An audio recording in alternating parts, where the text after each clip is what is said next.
8-ാം അധ്യായമാണ് നമ്മൾ പഠിക്കാൻ പോകുന്നത്. 7-ാം അധ്യായത്തിൽ നമ്മൾ വിവാഹം സംബന്ധമായ സ്ത്രീ പുരുഷ ബന്ധത്തെ സംബന്ധിച്ചുള്ള പൗലോസിന്റെ കാഴ്ചപ്പാടുകളാണ്. അതിൽ നമ്മൾ 1 കൊരിന്ത്യർ ലേഖനം ഞാൻ എന്താ പറഞ്ഞേ? റോമാലേഖനം എന്നാ പറഞ്ഞേ. Okay, sorry. 1 കൊരിന്ത്യർ ലേഖനം 8-ാം അധ്യായം. നമ്മൾ 7-ാം അധ്യായം കഴിഞ്ഞ ദിവസം കണ്ടു. അവിടെ സ്ത്രീ പുരുഷ ബന്ധത്തെ കുറിച്ച്, ദൈവിക ഉദ്ദേശങ്ങളെ കുറിച്ച്, അപ്പോസ്തലൻ അതിനെ എങ്ങനെ കാണുന്നു എന്നിങ്ങനെയുള്ള വിഷയങ്ങളാണ് നമ്മൾ കണ്ടത്. നമ്മൾ പ്രധാനമായിട്ടും കണ്ടെത്തിയത് വിവാഹം മാന്യമാണ്, പക്ഷെ വിവാഹം ഒരു എൻജോയ്മെന്റിന് വേണ്ടി ആകരുത്. അത് ദൈവത്തിന്റെ വിശുദ്ധീകരണം, ആ സ്നേഹത്തിന്റെ പ്രാക്ടീസിന് വേണ്ടി ആകണം. എന്നാൽ എല്ലാ എൻജോയ്മെന്റും പെർമിറ്റഡ് ആണ്. അതേ സമയത്ത് അത് സ്നേഹത്തിൽ തികഞ്ഞതായിരിക്കണം എന്ന് ആണ് നമ്മൾ പ്രധാനമായിട്ടും കണ്ടത്. അതുപോലെ നമ്മുടെ ഈ ലോകത്തിലുള്ള എന്തും നമ്മൾ ഉപയോഗിക്കുമ്പോഴും നമുക്കതെല്ലാം ഉണ്ട്. ഒരുപക്ഷെ നേടിക്കാണും, ഒരുപക്ഷെ നേടിയിട്ടുണ്ടാവില്ല. പക്ഷെ നമ്മൾ ലോകത്തിലുള്ള എന്തിനെ നോക്കുമ്പോഴും ഇത്രയും നമ്മുടെ മനസ്സിലുണ്ടാകണം: ഈ ലോകത്തിൽ നമ്മൾ ഇന്ന് കാണുന്ന ഈ രൂപം മാറിപ്പോകും, ഇതൊരു താൽക്കാലികമായ അറേഞ്ച്മെന്റ് ആണെന്നുള്ള ബോധ്യത്തോടെ വിവാഹം കഴിക്കുന്നവർ കഴിക്കാത്തവരെ പോലെ, എന്ന് പറഞ്ഞാൽ not taking the pleasure out of it. അതായത് ഒരു പ്ലഷറിനുള്ള ഭാഗമായിട്ട് ഉപയോഗിക്കാതെ, വീട് വെച്ചവർ അതൊരു പ്ലഷറായിട്ട് കാണാതെ, ഇതെല്ലാം ദൈവത്തിന് മഹത്വത്തിനായി കാണുവാൻ, ഒരു നിത്യതയാണ് നമ്മുടെ ലക്ഷ്യമെന്നും വിശുദ്ധീകരണമാണ് നമ്മുടെ ലക്ഷ്യമെന്നും കണ്ടുകൊണ്ട് ജീവിക്കാനാണ് ഈ വാക്യങ്ങൾ നമ്മളെ പഠിപ്പിക്കുന്നത്. അപ്പോൾ ദൈവത്തിന്റെ കൃപ എങ്ങനെയാണ് അത്? വിവാഹം ഒരിക്കലും കഴിക്കാത്തവർ എന്ത് ചെയ്യണം? നമ്മൾ കുറെ കാര്യങ്ങൾ വിവാഹിതരെ കുറിച്ച് കണ്ടു. ഒരിക്കൽ വിവാഹം കഴിച്ചാൽ അത് പെർമനന്റ് റിലേഷൻഷിപ്പാണ്, പിന്നീട് മാറാൻ കഴിയുകയില്ല. വിവാഹം ഉപേക്ഷിച്ചാൽ പോലും രണ്ടാമത് കല്യാണം കഴിക്കാന്നുള്ളൊരു പെർമിഷൻ ഉണ്ട് എന്ന് വിചാരിക്കാൻ സാധിക്കത്തില്ല. അതുപോലെ ഡൈവോഴ്സ്, ഒരാൾ അവിശ്വാസി പിരിഞ്ഞു പോവുകയാണെങ്കിൽ പിരിഞ്ഞു പോക്കോട്ടെ, പക്ഷെ വേറെ വിവാഹം കഴിക്കാൻ പറ്റില്ല. കാരണം എല്ലാ വിവാഹങ്ങളും അവസാനം വരെയും, അത് ജീവിതാന്ത്യം വരെയും ബൗണ്ട് ആണ് എന്ന് ദൈവത്തിന്റെ വചനം നമ്മളെ പഠിപ്പിക്കുന്നു. ഈ പ്രാവശ്യം നമ്മൾ കടക്കുന്നത് വിഗ്രഹാർപ്പിതം എന്ന വിഷയത്തിലേക്കാണ്. വിഗ്രഹാർപ്പിതം എന്നുള്ളതാണ് വിഷയമെങ്കിലും നമ്മൾ പലരും അനുഭവിക്കുന്ന പല പ്രലോഭനങ്ങളെ ഈ വാക്യങ്ങളിലൂടെ നമുക്ക് കാണാൻ സാധിക്കും. അപ്പോസ്തലനായ പൗലോസ് ഇതിനെ എങ്ങനെയാണ് നേരിടുന്നത് നമുക്ക് കാണാൻ സാധിക്കും. നമുക്ക് 1 കൊരിന്ത്യർ ലേഖനം 8-ാം അധ്യായത്തിന്റെ 1-ാം വാക്യം വായിക്കാം. വിഗ്രഹാർപ്പിതങ്ങളുടെ കാര്യം പറഞ്ഞാലോ നമുക്ക് എല്ലാവർക്കും അറിവുണ്ട് എന്ന് നമുക്കറിയാം. ഇവിടെ പറയുന്നത് നമുക്ക് എന്തുകൊണ്ടാണ് അറിവുണ്ട് എന്ന് പറയുന്നത്? അറിവുണ്ടെന്ന് പറയാനുള്ള കാരണം അപ്പോസ്തല പ്രവൃത്തികൾ 15-ാം അധ്യായത്തിൽ ജെറുസലേം കൗൺസിൽ കൂടുകയും രക്തം, വിഗ്രഹാർപ്പിതം, ശ്വാസം മുട്ടിച്ചത്, പരസംഗം, ഇങ്ങനെയുള്ള 4 കാര്യങ്ങൾ നിരോധിക്കണമെന്ന് തീരുമാനിക്കുകയും ചെയ്തിരുന്നു. അപ്പോൾ ഒരു അറിവ് പൊതുവെ ഉണ്ട്, ജനങ്ങൾക്ക് എല്ലാവർക്കും ഒരു അറിവുണ്ട്, അറിവില്ലായ്മയില്ല. അപ്പൊ ഈ അറിവ് നമുക്ക് വിഗ്രഹാർപ്പിതങ്ങളെ കുറിച്ച് ശരിക്കുള്ള അപ്പോസ്റ്റലിക് ടീച്ചിങ് അവർക്ക് എല്ലാവർക്കും ഓൾറെഡി കിട്ടിയിട്ടുണ്ട്. അത് നിഷേധിക്കാൻ സാധിക്കില്ല. That's there all the time. അപ്പോൾ പക്ഷേ നമ്മളൊരു കാര്യം മനസ്സിലാക്കേണ്ടത്, ആ അറിവ് നമ്മളെ മറ്റുള്ള സഹോദരങ്ങളോടുള്ള ബന്ധത്തെ ബാധിക്കരുത് എന്നുള്ളതാണ്. അതൊരു വളരെ ഇൻട്രസ്റ്റിംഗ് ആയിട്ടുള്ളൊരു കാര്യമായിട്ട് നമുക്ക് ഇവിടെ തോന്നുന്നു. അറിവ് ചീർപ്പിക്കുന്നു, സ്നേഹവും ആത്മീക വർധന വരുന്നു. അപ്പൊ നമുക്ക് അറിവ് ഉണ്ട് എല്ലാ കാര്യത്തിലും, പക്ഷെ അറിവിനെ വ്യാഖ്യാനിക്കുന്നതിൽ സ്നേഹം വരുന്നില്ലെങ്കിൽ നമുക്കതെല്ലാം വലിയ പ്രോബ്ലമാണ്. നമുക്ക് ഉപദേശങ്ങളെ കുറിച്ചെല്ലാം വ്യക്തമായ അറിവുണ്ട്, പക്ഷെ അത് നമുക്ക് സഹോദരനോടുള്ള സ്നേഹത്തെ അത് വർദ്ധിപ്പിക്കുന്നില്ലെങ്കിൽ അത് പ്രയാസമാണ് എന്നുള്ള രീതിയിലാണ് പൗലോസ് ഈ വാക്യങ്ങളെ നമ്മളോട് പറയുന്നത്. അറിവ് ഓൾറെഡി ഉണ്ട്, വിഗ്രഹങ്ങൾ തൊടാൻ പാടില്ല, വിഗ്രഹാർപ്പിതം ഈവൻ അവിശ്വാസികളുടെ അടുത്ത് നിന്ന് തന്നെ നിരോധിച്ചിരിക്കുകയാണ്. എന്ന് പറഞ്ഞാൽ ഇസ്രായേൽ മക്കളല്ലാത്തവർ, വെളിയിൽ നിന്ന് ജാതികൾ, നേരത്തെ വിഗ്രഹങ്ങളെ ആരാധിച്ചുകൊണ്ടിരുന്നവർ വരുമ്പോൾ പ്രത്യേകിച്ച് അവരെ ഈ കാര്യങ്ങളിൽ നിന്ന് അകന്നിരിക്കണമെന്ന് പ്രത്യേകമായിട്ട് അവരെ പഠിപ്പിച്ചിട്ടുണ്ട് എന്ന് നമുക്കറിയാം. അപ്പൊ അത് ഇവിടെ പൗലോസ് ഊന്നി പറയാണ്, നിങ്ങൾക്ക് എല്ലാ അറിവുണ്ട്, പക്ഷെ പലപ്പോഴും നമ്മുടെ ഡോക്ടറിനായിട്ടുള്ള അറിവുകൾ, മൈന്യൂട്ട് ആയിട്ടുള്ള അപഗ്രഥനങ്ങൾ ഉണ്ടാക്കുന്ന കുഴപ്പം എന്താണെന്ന് വെച്ച് കഴിഞ്ഞാൽ അത് സ്നേഹമില്ലാത്ത ഒരു ചീർക്കുന്ന അവസ്ഥയിലേക്ക് നമ്മൾ എത്തിക്കാം എന്ന് ഈ വചനം നമ്മളെ പഠിപ്പിക്കും. അപ്പൊ സ്നേഹത്തിൽ, അപ്പൊ ഒരു കാര്യം ഓർക്കണം, സ്നേഹം ആണ് എന്ന് പറഞ്ഞ് കോംപ്രമൈസ് ചെയ്യാനോ അല്ല ഒരിക്കലും പൗലോസ് പറയുന്നത്. ഒരിക്കലും അപ്പോസ്റ്റലിക് ടീച്ചിങ്സ് ഒന്നും ഒരു കോംപ്രമൈസും ഇല്ല, കോംപ്രമൈസ് ചെയ്യാൻ പറ്റില്ല. കാരണം അത് വളരെ ദിവ്യമായ വിശിഷ്ടമായ ഒരു ഉപദേശമാണ്.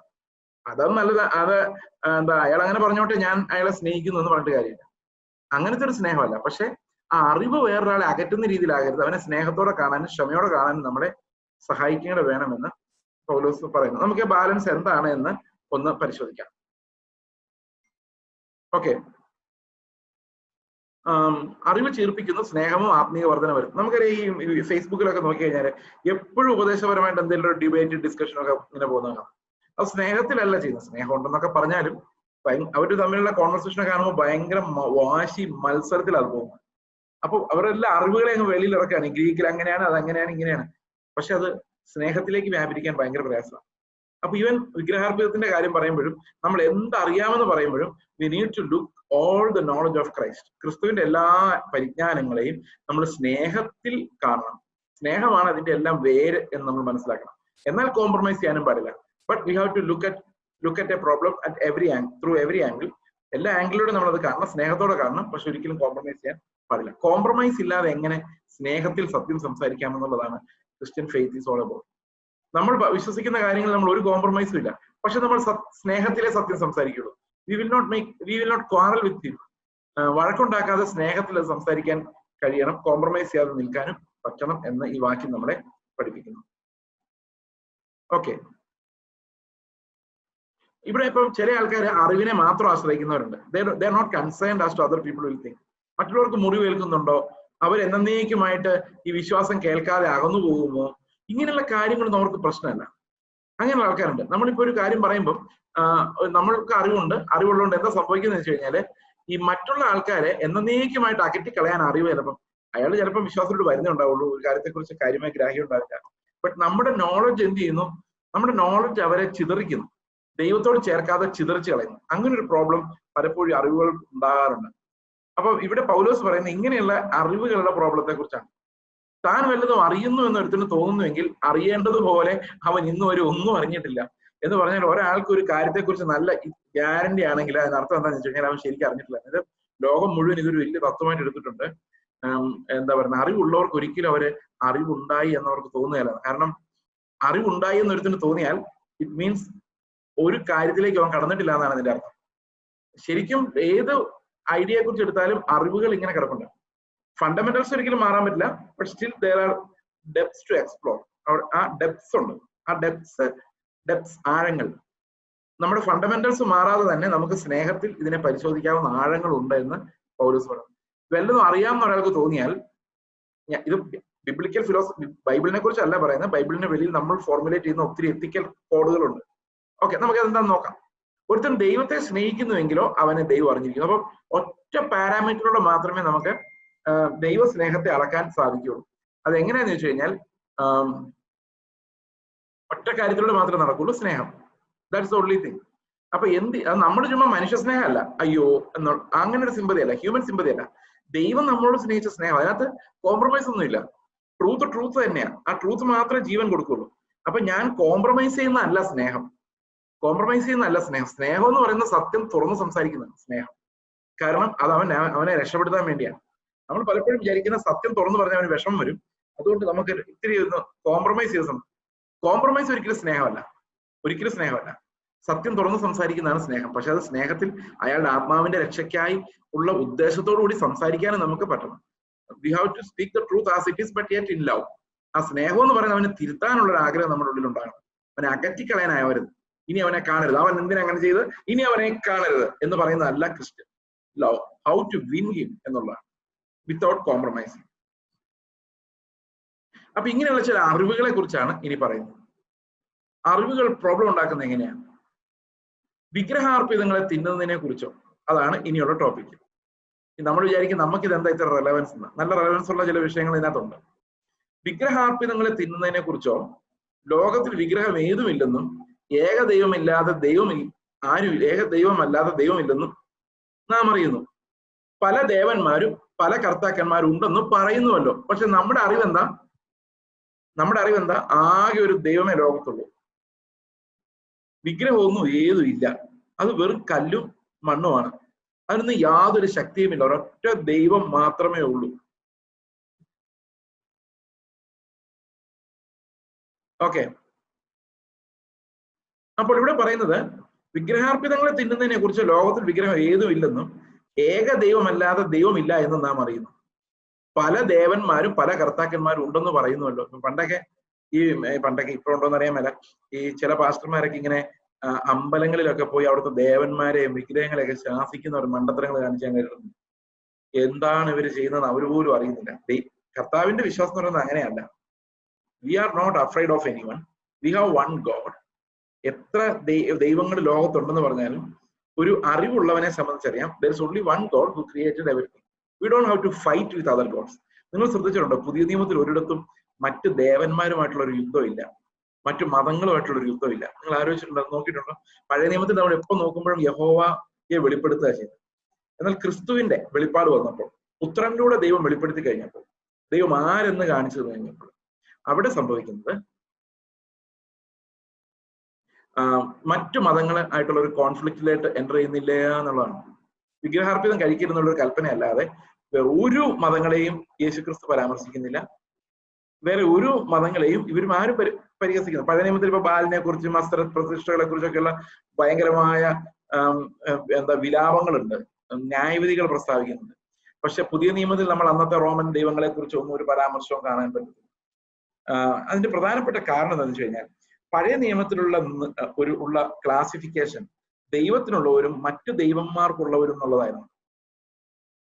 യഥാർത്ഥ സത്യദൈവത്തിനുള്ള വേർതിരിഞ്ഞവരും യഹോവയുടെ ജനവും മറ്റ് ദേവന്മാർ വിഗ്രഹാരാധികളും, അങ്ങനെ ഒരു വേർപാടായിരുന്നു. എന്നാൽ പുതിയ നിയമത്തിലെ വേർപാട് അങ്ങനെയല്ല. പുതിയ നിയമത്തിലെ വേർപാട് എന്ന് പറയുന്നത് ക്രിസ്തുവിനുള്ളവരും ലോകത്തിനുള്ളവരും എന്നുള്ളതാണ്.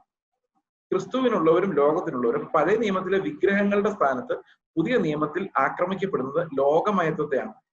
ധനത്താൽ കേന്ദ്രീകൃതമായ ബാബിലോണിയൻ സിസ്റ്റം, ആ സിസ്റ്റം, ആ ലോക വ്യവസ്ഥ. പുതിയ നിയമത്തിലെ വിഗ്രഹാർപ്പിതത്തെ വിഗ്രഹങ്ങളെ എതിർക്കുമ്പോൾ കർത്താവ് ടാർഗറ്റ് ചെയ്യുന്നത് എപ്പോഴും, കർത്താവും അപ്പോസ്തലന്മാർ എപ്പോഴും ടാർഗറ്റ് ചെയ്യുന്നത് ഈ ലോകത്തിന്റെ നശിച്ചു പോകുന്ന മഹത്വത്തെ കുറിച്ചും ഈ ലോകമയത്വത്തെ കുറിച്ചുമാണ്. അതാണ് ശരിക്കും നമ്മുടെ എനിമി എന്ന് പറയുന്നത്. ക്രിസ്തുവിലല്ലാതെ വേറൊരു തരത്തിലും ഈ ലോകമയത്വം നമുക്ക് രക്ഷപ്പെടാൻ പറ്റില്ല. That's why we say Christ alone. കാരണം ബാക്കി എല്ലാം ലോകത്തിന്റെ പലതരം പ്രതിഫലനങ്ങളാണ്. അതുകൊണ്ട് വേറെ എവിടെ ചെന്നാലും നമുക്ക് ഈ ലോകത്തിൽ നിന്ന് വേർപെടാൻ, ലോകമയത്വത്തിൽ നിന്ന് വേർപെടാൻ, അല്ലെങ്കിൽ സെൽഫ് സെന്റേർഡ്നെസ്സിൽ നിന്ന് വേർപെടാൻ കഴിയില്ല. ദൈവത്തിന്റെ ഹിതത്തിലേക്ക് പോകാൻ കഴിയില്ല. പിതാവിന്റെ അടുക്കിലേക്ക് ചെല്ലാൻ കഴിയില്ല. അതുകൊണ്ട് ഏക സത്യ ദൈവത്തെ കർത്താവ് നമുക്ക് വെളിപ്പെടുത്തി തന്നു എന്ന് നമ്മൾ അറിയുന്നു. ദേവന്മാരെന്നും കർത്താക്കന്മാരെന്നും പലർക്കും പേരുണ്ടെങ്കിലും നമ്മളത് അങ്ങനെ പരിഗണിക്കുന്നില്ല. അത് അവരങ്ങനെ പരിഗണിക്കുന്നു, നമ്മൾ അങ്ങനെ പരിഗണിക്കുന്നില്ല. നമ്മുടെ പരിഗണന ഒന്ന് മാത്രമേ ഉള്ളൂ. നമുക്ക് ഒറ്റ കർത്താവ് മാത്രമേ ഉള്ളൂ, ഒറ്റ ദൈവമേ ഉള്ളൂ. ആ ദൈവം എന്നും കർത്താവ് എന്നും പറയുന്ന സിനോണിമസ് ഫോമായിട്ട് ഇവിടെ ഉപയോഗിച്ചിരിക്കുന്നത്. ഏക സത്യദൈവമായ പിതാവും കർത്താവായ ക്രിസ്തു എന്ന് പറയുമ്പോൾ ആ ലോർഡ് എന്ന് വിളിച്ചിരിക്കുന്നതും ദൈവം എന്ന് വിളിച്ചിരിക്കുന്നത് തമ്മിൽ രണ്ട് വ്യത്യസ്തമായ ആശയങ്ങളിലല്ല. അത് രണ്ടും ഒരു പ്രയോഗപരമായ സിനോണിം, പര്യായ പദങ്ങളായിട്ടാണ് അവിടെ ഉപയോഗിച്ചിരിക്കുന്നത്. കാരണം പഴയ നിയമത്തിൽ പിതാവായ ദൈവത്തെ കുറിച്ച് പറയുന്ന മുഴുവൻ കർത്താവ് എന്നാണ്, Lord.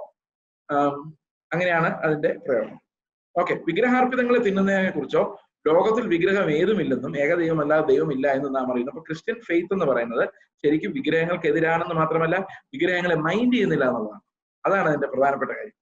We don't consider it to be powerful. അതായത് വിഗ്രഹങ്ങൾക്ക് എന്തെങ്കിലും ശക്തി ഉണ്ടെന്ന് നമ്മൾ വിശ്വസിക്കുന്നില്ല. അതാണ് ബൈബിൾ പറയുന്നത്. അവനെ പോയാൽ അവനെ പോരാട്ടം, ഇവിടെ ആ വിഗ്രഹത്തിൽ നിന്ന് വരുന്ന പോരാട്ടം, ഇങ്ങനെയുള്ള ഒരുവിധ പോരാട്ടങ്ങളിലും വേദപുസ്തകം വിശ്വസിക്കുന്നില്ല. വിഗ്രഹങ്ങൾ ഏതുമില്ലെന്നും അത് മനുഷ്യനാൽ ഉണ്ടാക്കപ്പെട്ടതാണെന്നും മനുഷ്യന്റെ സൃഷ്ടിയാണെന്നും അത് കല്ലും മണ്ണുമാണെന്നും പൊടിഞ്ഞു പോകുന്നതാണെന്നും അതിൽ യാതൊരുവിധ ദിവ്യത്വവും അതിലില്ലെന്നുമാണ് ക്രിസ്തീയ വിശ്വാസം. ക്രിസ്തീയ വിശ്വാസം അനുസരിച്ച്, ദൈവിക വിശ്വാസം അനുസരിച്ച്, ബൈബിൾ ഫെയ്ത്ത് അനുസരിച്ച് ഒരു കാരണവശാലും വിഗ്രഹങ്ങൾക്ക് ശക്തി ഉണ്ടെന്ന് പറയാൻ പാടില്ല. നമുക്ക് പലപ്പോഴും സംഭവിക്കുന്നത് വിഗ്രഹങ്ങൾക്ക് ശക്തിയുണ്ട്, ദേവന്മാർക്ക് ശക്തിയുണ്ട് എന്നൊക്കെ പറയുമ്പോൾ കുഞ്ഞാടിന് കൊടുക്കേണ്ട മഹത്വം, ശക്തി, ബലം, ബഹുമാനം, പുകഴ്ച ഈ വക സാധനങ്ങൾക്ക് കൊടുക്കുന്നതാണ് നമ്മൾ കാണുന്നത്. ശക്തി ഉണ്ടെന്ന് പറയുന്നത് it's A form of worship. ദൈവത്തിന് നമ്മൾ ശക്തി കൊടുക്കുക, ബലം കൊടുക്കുക എന്ന് പറയും അല്ലെ. രാജ്യവും ശക്തിയും മഹത്വവും നിനക്കുള്ളതാകുന്നു. ഈ ആട്രിബ്യൂട്ട് അത് അവൻ ഉള്ളത് കൊണ്ടാണ് ഞാൻ അങ്ങനെ കൺഫ്യസ് ചെയ്യുന്നത്. അവൻ ശക്തനും മഹത്വമുള്ളവനും ആയതുകൊണ്ടാണ് ഞാൻ കൺഫ്യസ് ചെയ്യുന്നത്. ദൈവം ശക്തനാണ്, ദൈവത്തെ ഞാൻ സ്തുതിക്കുന്നു, സ്തോത്രം ചെയ്യുന്നു, മഹത്വപ്പെടുത്തുന്നു. അത് ഞാൻ പറയുന്നത് അവന് മാത്രമേ ശക്തി ഉള്ളൂ എന്ന് ഉറപ്പിക്കാൻ വേണ്ടി, അവൻ സകലത്തിനും മുകളിൽ അധികാരിയും അധിപതിയുമാണ് എന്ന് മനസ്സിലാക്കാൻ വേണ്ടിയാണ്. അപ്പൊ അതിനകത്ത് ഞാൻ എന്നെ തന്നെയാണ് അത് മനസ്സിലാക്കിപ്പിക്കുന്നത്. There is only one God and that God commands all glory, honor and strength. അതെല്ലാം കർത്താവിന്റെയാണ്. പവർ അവന്റെയാണ്, കുഞ്ഞാടിന്റെയാണ്. കുഞ്ഞാടിനെ കുറിച്ച് നമ്മൾ വെളിപ്പാട് പുസ്തകം കാണുന്ന 5-ാം അധ്യായത്തിന്റെ അവസാനം കാണുന്ന സകല ബലവും ബഹുമാനവും പുകഴ്ചയും ശക്തിയും എല്ലാം സ്വീകരിപ്പാൻ കുഞ്ഞാട് യോഗ്യൻ, വേറെ ആർക്കും അതിന് യോഗ്യതയില്ല. അപ്പൊ നമ്മൾ അതിനും ഇതിനെല്ലാം ശക്തി കൊടുക്കുമ്പോൾ we should understand we are unnecessarily creating a power centre. നമ്മുടെ ഹൃദയത്തിനകത്ത് നമ്മൾ അറിയാതെ തന്നെ നമ്മൾ ആവശ്യമില്ലാതെ ശക്തി കേന്ദ്രങ്ങളെ സൃഷ്ടിക്കുകയാണ് അതിനും ഇതിനൊക്കെ ശക്തി കൊടുക്കുന്നത്. പക്ഷെ അറിവ് നമ്മളോട് പറയുന്നു എന്താണ്? വേദപുസ്തകത്തെ കുറിച്ചുള്ള അറിവ് നമ്മളോട് പറയുന്നത് വിഗ്രഹങ്ങൾ ഏതുമില്ല എന്നും അത് യാതൊരു ശക്തിയും ഇല്ലെന്നും ഏകദൈവമല്ലാതെ ദൈവം ആരും ഇല്ലെന്നും പലതരത്തിൽ വിഗ്രഹങ്ങൾ ഉണ്ടെന്നൊക്കെ ആൾക്കാർ പറയുന്നുണ്ടെങ്കിലും അതൊന്നും ശരിക്കും ദൈവങ്ങളല്ലെന്നും ദൈവം ഒന്നേ ഉള്ളൂ എന്നും ബൈബിൾ വിശ്വസിക്കുന്നു, ബൈബിൾ പഠിപ്പിക്കുന്നു. അത് ഓരോ വിശ്വാസി അങ്ങനെ തന്നെ വിശ്വസിക്കുന്നു. നമുക്ക് വിഗ്രഹങ്ങളെ ആരാധിക്കുന്നവർ ശത്രുക്കളല്ല. കാരണം നമുക്ക് ജഡരക്തങ്ങളോട് പോരാട്ടമില്ല. ജഡരക്തങ്ങളോടോ അവരുടെ സിസ്റ്റത്തോടോ അല്ല നമ്മുടെ പോരാട്ടം. നമ്മുടെ പോരാട്ടം ലോകത്തിന്റെ മുഴുവൻ വ്യവസ്ഥയോടാണ് പോരാട്ടം. അങ്ങനെ നമ്മൾ നോക്കിക്കഴിഞ്ഞാൽ ഏറ്റവും കൂടുതൽ നമ്മൾ നമ്മളെ തന്നെ വിധിക്കേണ്ടി വരും. കാരണം ഇതേ ലോകമയത്വത്തിനകത്ത് മുങ്ങുന്ന കാര്യത്തിൽ ഒരു ജാതിയും പുറകോട്ടല്ല. അത് ക്രിസ്ത്യാനി ആയാലും വിഗ്രഹാരാധി ആയാലും യേശുക്രിസ്തു പുതിയ നിയമത്തിൽ ശിഷ്യന്മാർ യേശുക്രിസ്തുവും പറഞ്ഞിരിക്കുന്ന വിഗ്രഹാരാധനയ്ക്ക് തുല്യമായി പറഞ്ഞിരിക്കുന്ന ലോകമയത്വം, അതുപോലെ ധനമോഹം, ഇങ്ങനെയുള്ള കാര്യങ്ങളിൽ എല്ലാവരും. അപ്പൊ നിങ്ങൾ ചോദിക്കും അതുപോലെ തന്നെ ഒരു പാപമാണോ വിഗ്രഹാരാധന? അല്ല, തീർച്ചയായിട്ടും വിഗ്രഹാരാധന വളരെ ഗുരുതരമായ ഒരു പാപമാണ്. നമ്മൾ സാധാരണഗതിയിൽ നമ്മുടെ ഹ്യൂമൻ ടെൻഡൻസീസിൽ നിന്ന് വരുന്ന പാപങ്ങളിൽ ഏറ്റവും ശക്തമായതും ദൈവത്തിന് അറപ്പായതും ദൈവത്തിന്റെ മഹത്വം ഏറ്റവും കൂടുതൽ നിഷേധിക്കുകയും ചെയ്യുന്ന ഒരു പാപമാണ് വിഗ്രഹാരാധന. But they are not our enemies. അവർ നമ്മുടെ ശത്രുക്കളൊന്നുമല്ല. അവർക്ക് നമ്മളോട് പോരാടാനൊന്നും പറ്റത്തില്ല. അവർക്ക് അങ്ങനെ ഒരു ശക്തി നമ്മൾ ആരോപിക്കാനേ പാടില്ല. നമ്മളോട് പോരാടേണ്ട ആവശ്യവുമില്ല. It's not their fault. നമ്മളോട് പോരാടുന്നത് ലോകമാണ്, പിശാചാണ്. ആ ലോകവും പിശാചും നമ്മളോട് പോരാടും, നമ്മുടെ ചിന്തകളിലൂടെ പോരാടും, നമ്മളെ തളർത്തി കളയും. ഇതെല്ലാം ഇൻസിഗ്നിഫിക്കന്റ് ആണ് നമ്മളെ സംബന്ധിച്ച്. We don't mind dum. നമുക്കത് മൈൻഡ് ചെയ്യേണ്ട കാര്യം പോലും. പക്ഷെ സാത്താന്റെ തന്ത്രങ്ങളെ കുറിച്ച് നമ്മൾ അറിവുണ്ടാകണം. മനുഷ്യർക്ക് വിവരമില്ലാതെ പല ദൈവസങ്കല്പങ്ങളും ഉണ്ടാക്കുന്നു എന്ന് മാത്രമേ നമുക്ക് പറയാൻ പറ്റുള്ളൂ. God created heavens and the earth. People who do not see the Lord, ദൈവത്തെ അറിയാത്തവർ, ആത്മാവിൽ വേണ്ടി ജനിക്കാത്തവർ, അവർ പലതരം ദൈവസങ്കല്പങ്ങളെ ഉണ്ടാക്കുന്നു. അവർ അത് ശരിയെന്ന് വിശ്വസിക്കുന്നു. ബട്ട് നമ്മൾ അത് ശരിയെന്ന് വിശ്വസിക്കുന്നില്ല. That's the end of it. അതുകൊണ്ട് അതിന് പ്രത്യേക ശക്തി ഉണ്ടെന്ന് നമ്മൾ ഒരിക്കലും വിചാരിക്കരുത്. There is no such power. പിന്നെ ശക്തി ഉണ്ടാക്കിയെടുക്കും നമ്മൾ പലപ്പോഴും. നമ്മൾ അതിനെ വിശ്വസിച്ച് നമ്മൾ അതിനെ ശക്തി ഉണ്ടെന്ന് പറഞ്ഞ് നമ്മുടെ മനസ്സിൽ അതിന്റെ ശക്തി കൊടുത്ത് വി എൻസ്ലേവ് ഓവർസെൽസ്. നമ്മളെ തന്നെ ആ ഭയത്തിന് അടിമകളാക്കി മാറ്റും. പിന്നെ ഈ പോരാട്ടം എന്ത് ചെയ്താലും പോവില്ല, അതിങ്ങനെ കിടക്കും. കാരണം we have enslaved ourselves under that fear. നമ്മൾ ആ ഭയത്തിന്റെ കീഴിൽ നമ്മളെ തന്നെ അടിമകളാക്കിയിരിക്കാം. അതൊരു പോരാട്ടമാണെന്ന് തോന്നുന്നു ബ്രദർ. എന്താണെന്ന് അറിയത്തില്ലേ, ദൈവത്തിന് മുകളിൽ എന്ത് പോരാട്ടമുണ്ട്? കർത്താവ് അറിയാതെ ഒരു തലമുടിനാര് പോലും പൊഴിയില്ലെന്ന് പറഞ്ഞ് കർത്താവ് നമ്മളെ തെരഞ്ഞെടുത്ത് നമ്മളെ അവന്റെ ഉള്ളം കയ്യിൽ വെച്ചിട്ട് നമ്മൾ അവിടെ നിന്ന് ഇവിടെ നിന്നുള്ള പോരാട്ടം എന്ന് പറയുമ്പോൾ ഉണ്ടാകുന്ന ഗതികേട്, ദൈവത്തിന് കൊടുക്കുന്ന അപമാനം, നമ്മളെ രക്ഷിക്കാൻ കഴിവില്ലാത്ത ദൈവമാണോ നമ്മളെ വിളിച്ച് കയ്യിലിരുത്തിയിരിക്കുന്നത്, മടിയിലിരുത്തിയിരിക്കുന്നത്? നമ്മളെ എന്നേക്കുമായുള്ള അവകാശം നിന്ന് വീണ്ടും ജനിപ്പിച്ചവന് നമ്മളെ ഈ പറയുന്ന ശക്തികളിൽ നിന്ന് രക്ഷിക്കാൻ കഴിയാത്ത ദൈവമാണോ? ഇന്നത്തെ ഈ മതം എന്ന് പറയുന്നത് തന്നെ ഈ പോരാട്ടത്തിന്റെ ശരിയായ തലം മനസ്സിലാക്കാതെ ഈ പറയുന്ന ലോകത്തിലുള്ള നമുക്ക് കാണാവുന്ന വസ്തുക്കളോടുള്ള പോരാട്ടം, that's really A difficult struggle. അതല്ല ഇവിടെ നമ്മൾ മനസ്സിലാക്കേണ്ടത്. നമുക്ക് നമ്മുടെ ഉള്ളിൽ ഉണ്ടാകേണ്ട റെവലേഷൻ ആണ് there is only one God. അതല്ലാതെ വേറെ ആർക്കും ഒരു ശക്തിയുമില്ല. ബാക്കിയുള്ളതെല്ലാം മനസ്സിന്റെ വ്യാപാരങ്ങളാണ്. ദൈവത്തിന്റെ വെളിപ്പാട് ആത്മാവിൽ വരുന്നതിന് മാത്രമേ വാലിഡിറ്റി ഉള്ളൂ. Other experiences R deceptive. അത് വേദപുസ്തകം പറയുന്നതനുസരിച്ച് അവർക്ക് കണ്ണുണ്ടെങ്കിലും അത് കാണുന്നില്ല, ചെവി ഉണ്ടെങ്കിലും കേൾക്കുന്നില്ല, അതിന് യാതൊരു ശക്തിയുമില്ല. അവ ഉണ്ടാക്കിയവർ അവരെ പോലെ തന്നെയാണ് എന്ന് പറഞ്ഞാൽ അതിനർത്ഥം they are all helpless and they don't do anything. അവരൊന്നും ചെയ്യുന്നില്ല, അവരെ കൊണ്ടൊന്നും ചെയ്യാനും കഴിയില്ല. That's what the Bible says. Okay. പക്ഷെ നമ്മൾ അവരെ സപ്പോർട്ട് ചെയ്യുമ്പോൾ, അതായത് എൻകറേജ് ചെയ്യുമ്പോൾ സംഭവിക്കുന്നത് എന്താണെന്ന് വെച്ച് കഴിഞ്ഞാൽ we are denying the glory to God. ദൈവത്തിന് നമ്മൾ ആ ഗ്ലോറി ഡിനൈ ചെയ്യാം. So we cannot encourage anyone practising idolatry, but they are not our enemies. നമുക്ക് അവരെ പ്രോത്സാഹിപ്പിക്കാൻ പറ്റത്തില്ല, അവരുടെ പിരിവ് കൊടുക്കാൻ ശരിക്കും പറ്റത്തില്ല. അവരുടെ നല്ല ഒരു പിരിവും, മതപരമായ ഒരു പിരിവും കൊടുക്കാൻ പറ്റത്തില്ല. കർത്താവ് പറഞ്ഞിരിക്കുന്നത് ഇല്ലാത്തവന് കൊടുക്കുന്ന കാര്യമാണ്. അത് പാസ്റ്റർ, ശുശ്രൂഷകരായ ശുശ്രൂഷകൻ, അവരെ നമ്മൾ തീർച്ചയായിട്ടും ആദ്യം പരിഗണിക്കണം എന്ന് പറയാൻ കാരണം അവർ വേറെ ജോലി ചെയ്യുന്നില്ല, ഇത് തന്നെയാണ് അവർ ചെയ്യുന്നത്. പക്ഷെ ബാക്കിയുള്ളവരെല്ലാം അതുപോലെ തന്നെ ആവശ്യക്കാരാണ്. ഏറ്റവും കൂടുതൽ ആവശ്യമുള്ള ആളെ നമ്മൾ പരിഗണിക്കണം. അതാണ് കർത്താവിന്റെ എപ്പോഴത്തെയും ഉള്ള policy. There is no religious giving in the New Testament. പുതിയ നിയമത്തിൽ മതപരമായ ഗിവിംഗ് ഇല്ല. അത് ഒരു മതത്തിന്റെയും ഇല്ല. നമ്മൾ അവരിൽ ആരെയും ഒരു തരത്തിലും മതപരമായ ഒരു ഗിവിങ്ങിനെയും പ്രോത്സാഹിപ്പിക്കേണ്ട കാര്യമില്ല. ഓക്കെ.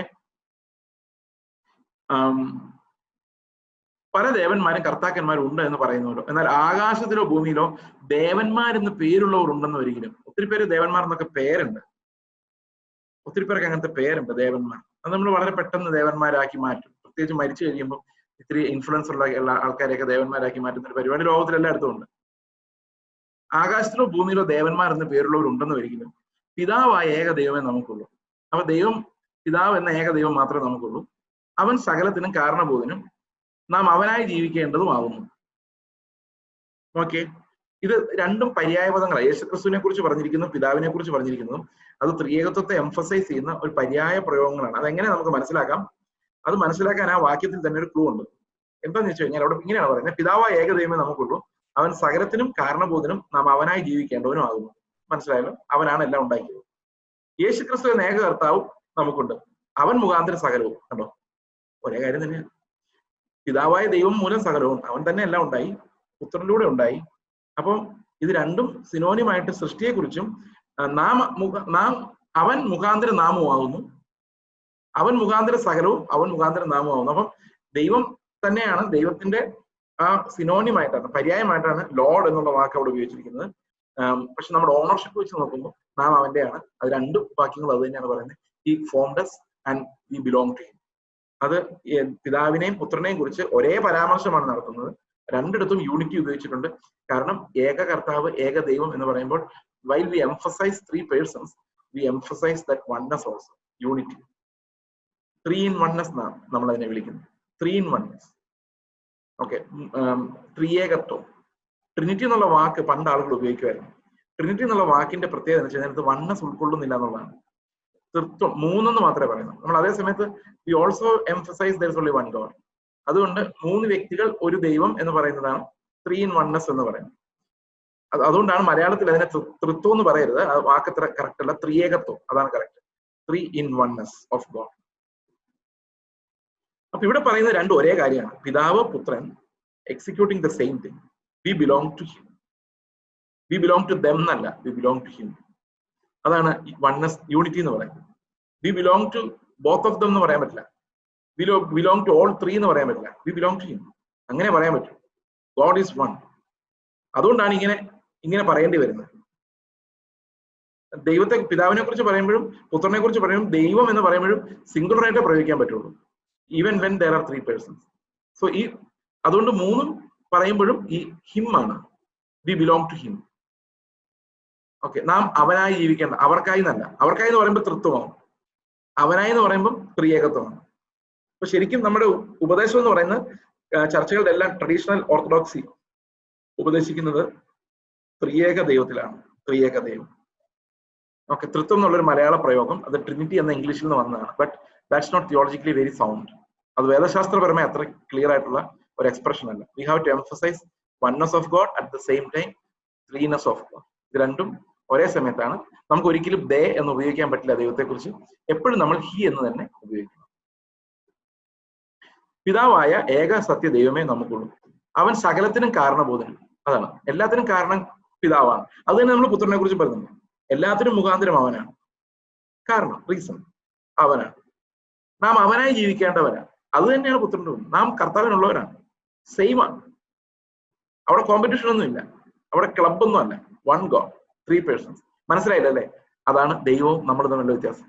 ദൈവത്തിന് നമ്മളെ ശരിക്കറിയാം, പക്ഷെ നമുക്ക് ദൈവത്തിന് അത്ര അറിയാം. നമ്മൾ ദൈവത്തെ പഠിക്കുന്നത് ബൈബിളിൽ എഴുതിയിരിക്കുന്ന വാക്യങ്ങളുടെ വെളിപ്പാട് വെച്ചാണ്. അത്രേ നമുക്കറിയൂ. കൂടുതൽ ചോദിക്കാൻ പറ്റില്ല, കാരണം നമുക്ക് അറിയില്ല. അത്ര അറിഞ്ഞാൽ മതി. ബൈബിൾ എന്ത് വെളിപ്പെടുത്തുന്നു അത്രയും നമ്മൾ അറിഞ്ഞാൽ മതി. But that should be systematic and true to the exegesis. വചനത്തിന്റെ എക്സിജസിനോട് അത് കറക്റ്റ് ആയിരിക്കണം. അത്രയും മാത്രമേ ഉള്ളൂ. ഇവിടെ പറയാണ്, 7ാം വാക്യം പറയുന്നത്, എന്നാൽ എല്ലാവരിലും ഈ അറിവില്ല. ഈ അറിവില്ല എന്ന് പറഞ്ഞു കഴിയുമ്പോൾ ചില ആൾക്കാർ വളരെ ബലഹീനരാണ്. ഈ ബലഹീനരായ വിശ്വാസികളെ ഓർക്കുമ്പോൾ അവർക്ക് ഈ വിഗ്രഹങ്ങളെയൊക്കെ പേടിയാണ്. ശരിക്കും വിഗ്രഹങ്ങൾക്ക് ഒരു ശക്തിയുമില്ല. വിഗ്രഹങ്ങൾക്കെന്നുള്ളതല്ല, ഈ ലോകത്ത് ആകാശത്തിന് കീഴിൽ ഒന്നിനും യാതൊരു ശക്തിയും, നമ്മളെ സ്വാധീനിക്കാവുന്ന ഒരു ശക്തിയുമില്ല. കാരണം നമുക്കെതിരെ പോരാടുന്ന യാതൊരു ശക്തിയും പിശാച് പോരാടുന്നില്ല എന്നല്ല ഞാൻ പറയുന്നത്. ഇങ്ങനെ മനുഷ്യനിർമ്മിതമായ ഒരു ശക്തിക്ക് നമുക്കെതിരെ പോരാടാനൊന്നും കഴിയത്തില്ല. ഓക്കെ, നമുക്കെതിരെ പോരാടാൻ കഴിയില്ല. അതുകൊണ്ട് ചിലർക്ക് അറിവില്ല. അറിവില്ലാത്തവരെന്ത് വിചാരിക്കും? അയ്യോ, അതിലെ നടന്നാൽ കൂടോത്രമാണ്. അയ്യോ, അവര് തരുന്ന ഫുഡ് കഴിക്കാൻ പാടില്ല. അവര് മന്ത്രം ചൊല്ലിട്ടാണ് തരുന്നത്. അവര് ഹൈഡൽസിനെ വെച്ചിട്ടാണ് തരുന്നത്. ഒരു ഹോട്ടലിലും ഫുഡ് കഴിക്കാൻ പറ്റില്ല. അപ്പൊ ഇങ്ങനെയുള്ള ചില ക്രൈസിസുകളുണ്ട്. ഓക്കെ, അപ്പോ ഇവിടെ പറയാണ്, എല്ലാവരിലും ഈ അറിവില്ല. അപ്പം ചിലർക്ക് അറിവുണ്ട്. ഇപ്പൊ എനിക്ക് അറിവുണ്ടെന്ന് വെച്ചു, കുറെ അറിവില്ലാത്തവർ എൻ്റെ കൂടെ ഉണ്ട്. അപ്പൊ ഞാൻ ഇവരുടെ മുമ്പിൽ എങ്ങനെ ജീവിക്കണം എന്നുള്ളതാണ് ഇവിടുത്തെ പ്രതിപാദ്യം. അപ്പോ എന്താണ് ചെയ്യേണ്ടത്?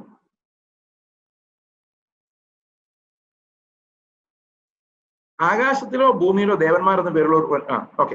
എന്നാൽ എല്ലാവർക്കും അറിവില്ല. ചിലർ ഇന്ന് വരെ വിഗ്രഹ പരിചയം ഹേതുവായി വിഗ്രഹാർപ്പിതം എന്ന് വെച്ച് തിന്നുന്നു. അപ്പം നമുക്ക് അറിയാം, ഈ ലോകത്തിലുള്ള പല ആൾക്കാരും വിഗ്രഹാർപ്പിതം എന്ന് പറഞ്ഞാണ് തിന്നുന്നത്. അവർക്ക് അതിനകത്തൊരു ദിവ്യത്വം കൊടുത്തു തന്നെയാണ് കഴിക്കുന്നത്. ലോകം അങ്ങനെ തന്നെയാണ് ചെയ്യുന്നത്. അപ്പോൾ അവരുടെ മനസാക്ഷി നോക്കുമ്പോൾ വിഗ്രഹ പരിചയമുണ്ട്, അവർക്ക് വിഗ്രഹങ്ങളായിട്ട് പരിചയമുണ്ട്. അതുകൊണ്ട് ആ വിഗ്രഹാർപ്പിതം കഴിക്കുമ്പോൾ ആ വിഗ്രഹത്തെ ഓർമ്മ വരും. ആ വണക്കം അവരുടെ ഉള്ളിലുണ്ടാവും. അതൊരു ബലഹീന മനസ്സാണ്. ശരിക്കും അത് കഴിക്കുന്നവരുടെ പ്രോബ്ലം, ബലഹീന മനസ്സാണ് അവിടുത്തെ പ്രോബ്ലം. ഓക്കെ. അപ്പോൾ ഈ ബലഹീന മനസ്സ്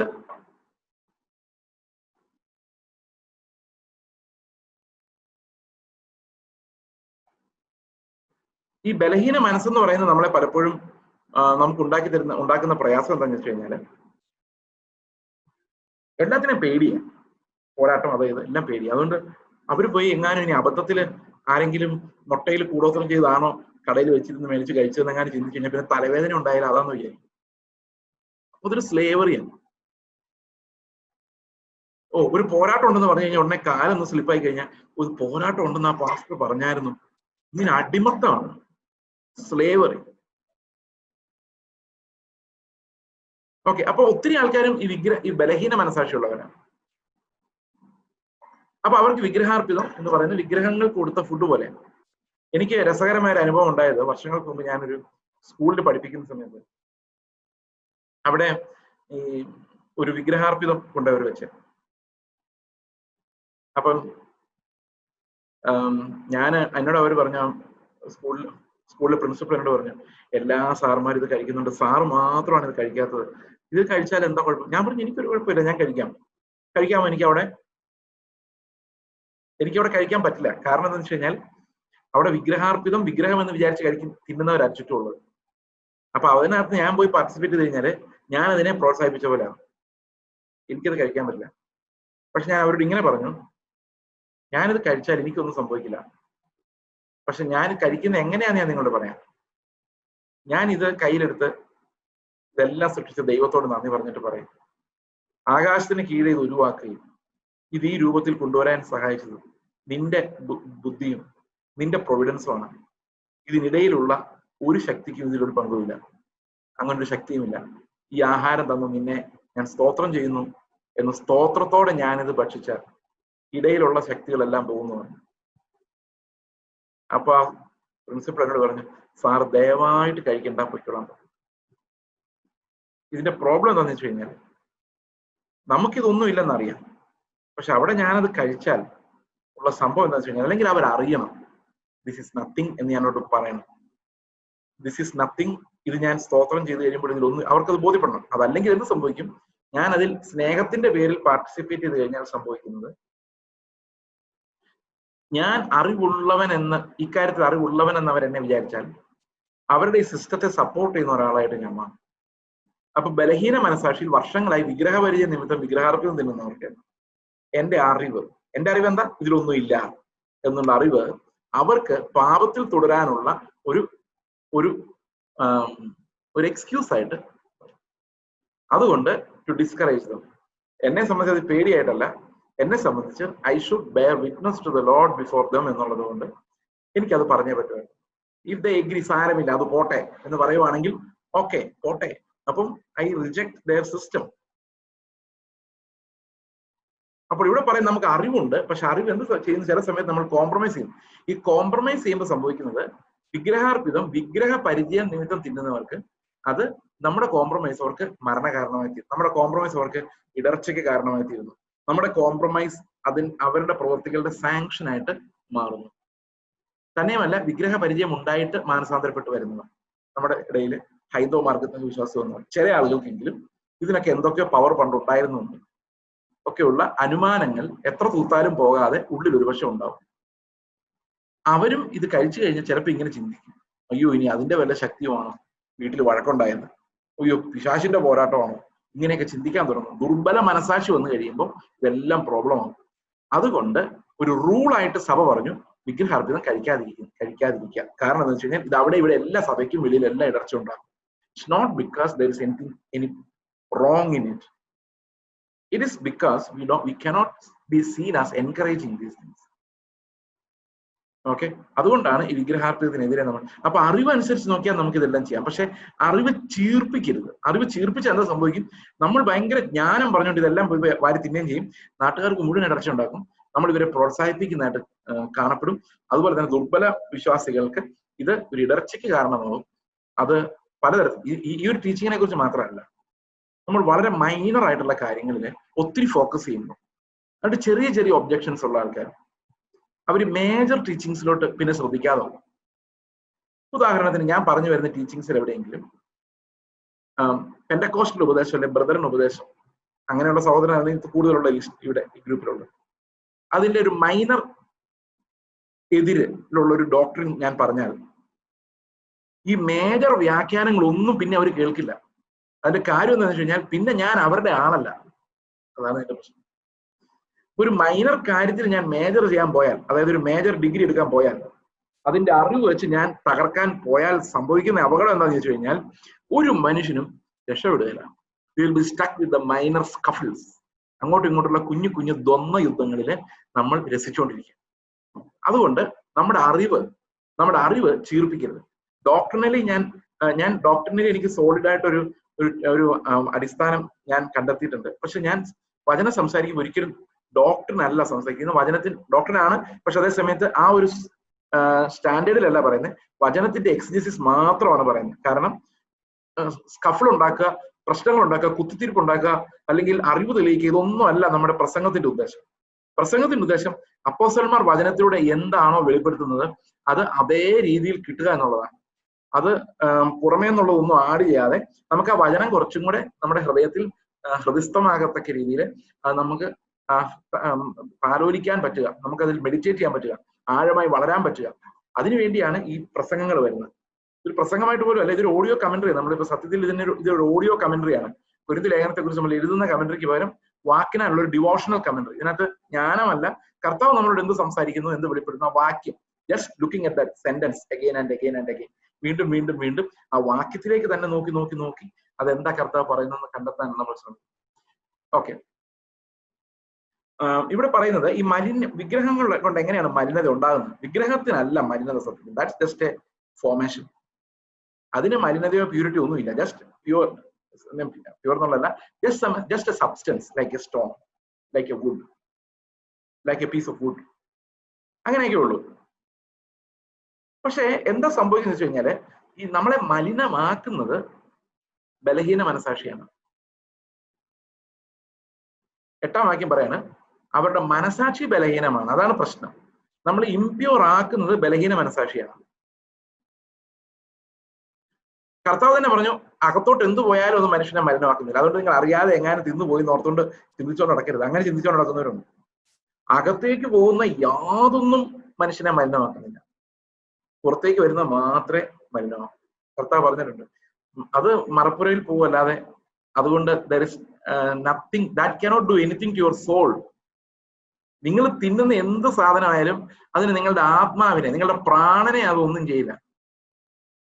ശരീരത്തെ ചിലപ്പം തട്ടിക്കളയുമായിരിക്കും, പോയിസൺ ആണെങ്കിലും, അല്ലെങ്കിൽ എന്താ പറയുക, സബ്സ്റ്റൻസ് ബാഡ് ആണെങ്കിൽ നമ്മൾ അറിയാതെ അങ്ങനെ കഴിച്ചു വിഴുങ്ങിപ്പോയാൽ ചിലപ്പോൾ അങ്ങനെ സംഭവിക്കാതിരിക്കാം. പക്ഷെ നമ്മുടെ രക്ഷയെ ബാധിക്കുന്ന ഒരു സംഭവം ഇങ്ങനെയുള്ള അകത്തോട്ട് പോകുന്ന ഒന്നിനുമില്ല. അതുകൊണ്ട് we don't have to be paranoid about what we are eating. Don't need to be fussy. അത് അങ്ങനെ ചിന്തിക്കുക വേണ്ട, തിന്നു പോയെങ്കിൽ. ഓക്കെ, കാരണം ദുർബല മനസാക്ഷി നമുക്കുണ്ടായാൽ നമ്മൾ മലിനന്മാരായി മാറും. ദുർബല മനസാക്ഷി ഉണ്ടായാൽ എല്ലാവിധ ശക്തികളും നമ്മൾ പവർ കൊടുക്കും. എല്ലാത്തിനും പോയി സബ്മിറ്റ് ആവും, എല്ലാത്തിന്റെയും കീഴെ കൊണ്ടുപോയി തലവെക്കും. So we need to have a strong knowledge of it. പക്ഷെ അത് വേറൊരാൾക്ക് ഇടർച്ച ഉണ്ടാകാതിരിക്കാൻ വേണ്ടി നമ്മൾ ഇന്ന് കംപ്ലീറ്റ്ലി അബ്സ്റ്റെയിൻ ചെയ്ത് തന്നെ വേണം. ഇൻ കേസ് എന്തെങ്കിലും കാര്യത്താൽ അത് അകത്ത് പോയി എന്ന് വിചാരിച്ചൊന്നും വിഷമിക്കൊന്നും വേണ്ട. There is nothing in it. അതിൽ യാതൊന്നുമില്ല. We are only concerned about what others would think. ഈ എൻകറേജിങ് എന്ന് പറഞ്ഞ ഒരു വലിയ പാഠം ഞാൻ പഠിക്കുന്നത്, ഞാൻ കോളേജ് പഠിക്കുന്ന കാലത്താണ്. അന്ന് ഞങ്ങൾ കോളേജിൽ നിന്ന് ഞങ്ങൾ പിള്ളേരെല്ലാം കൂടെ CMS കോളേജിൽ നിന്ന് ടൂറിന് പോയ കാലത്ത് ഫൈനൽ ഇയർ സ്റ്റുഡൻറ്. ഞങ്ങൾ ഇങ്ങനെ കൊടൈക്കനാൽ ഊട്ടി എല്ലാം പോയി. അവസാനം ഊട്ടി കൊടൈക്കനാൽ കഴിഞ്ഞ് ഞങ്ങൾക്ക് തേക്കടിയിൽ വരുന്നതിന്റെ വഴിക്ക് ഒരു വൈകിട്ട് ഒരു 7 മണി 8 മണി ആയപ്പോൾ ഈ ബസ് കൊണ്ടുവന്ന് മധുര മീനാക്ഷി ടെമ്പിളിന്റെ മുമ്പിൽ നിർത്തി. അപ്പൊ കുറെ ഹൈന്ദവരായ കുട്ടികൾ ഇതെല്ലാം ഈ ടെമ്പിളിലോട്ട് പോയി. ഞാനായിരുന്നു ടൂർ ക്യാപ്റ്റൻ. അതുകൊണ്ട് ഈ ഒരു കൂടുതലും പെൺകുട്ടികളാണ് ഭക്തര്. രാത്രി സമയമാണ്. അപ്പൊ ടീച്ചേഴ്സ് പറഞ്ഞ് നിങ്ങളിവിടെ ചെല്ലുന്നു പറഞ്ഞു. അപ്പൊ ഞങ്ങൾ കുറെ സഹോദരങ്ങൾ പുറകെ നടക്കുകയാണ്.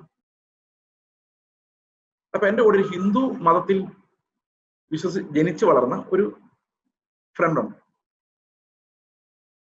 അപ്പൊ ഞാൻ ഈ ഇതിലെല്ലാം കയറിയപ്പോ എന്റെ കൂടെ പെന്തക്കോസുകാരുണ്ട്. ഞാനൊരു പെന്തക്കോസുകാരൻ പയ്യനും കൂടെയാണ് ഇതിലെല്ലാം കയറി നടന്ന്.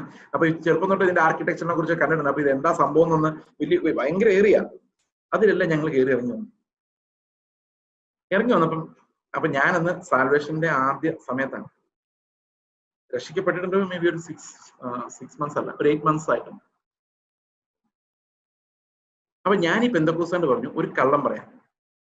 അതായത് ഈ ഹിന്ദു ആയിട്ട് ജനിച്ച എന്നാൽ വിഗ്രഹങ്ങളെ വല്ലാതെ വെറുക്കുന്ന ഒരു സഹോദരൻ ഈ വണ്ടിക്കകത്തിരുന്നു.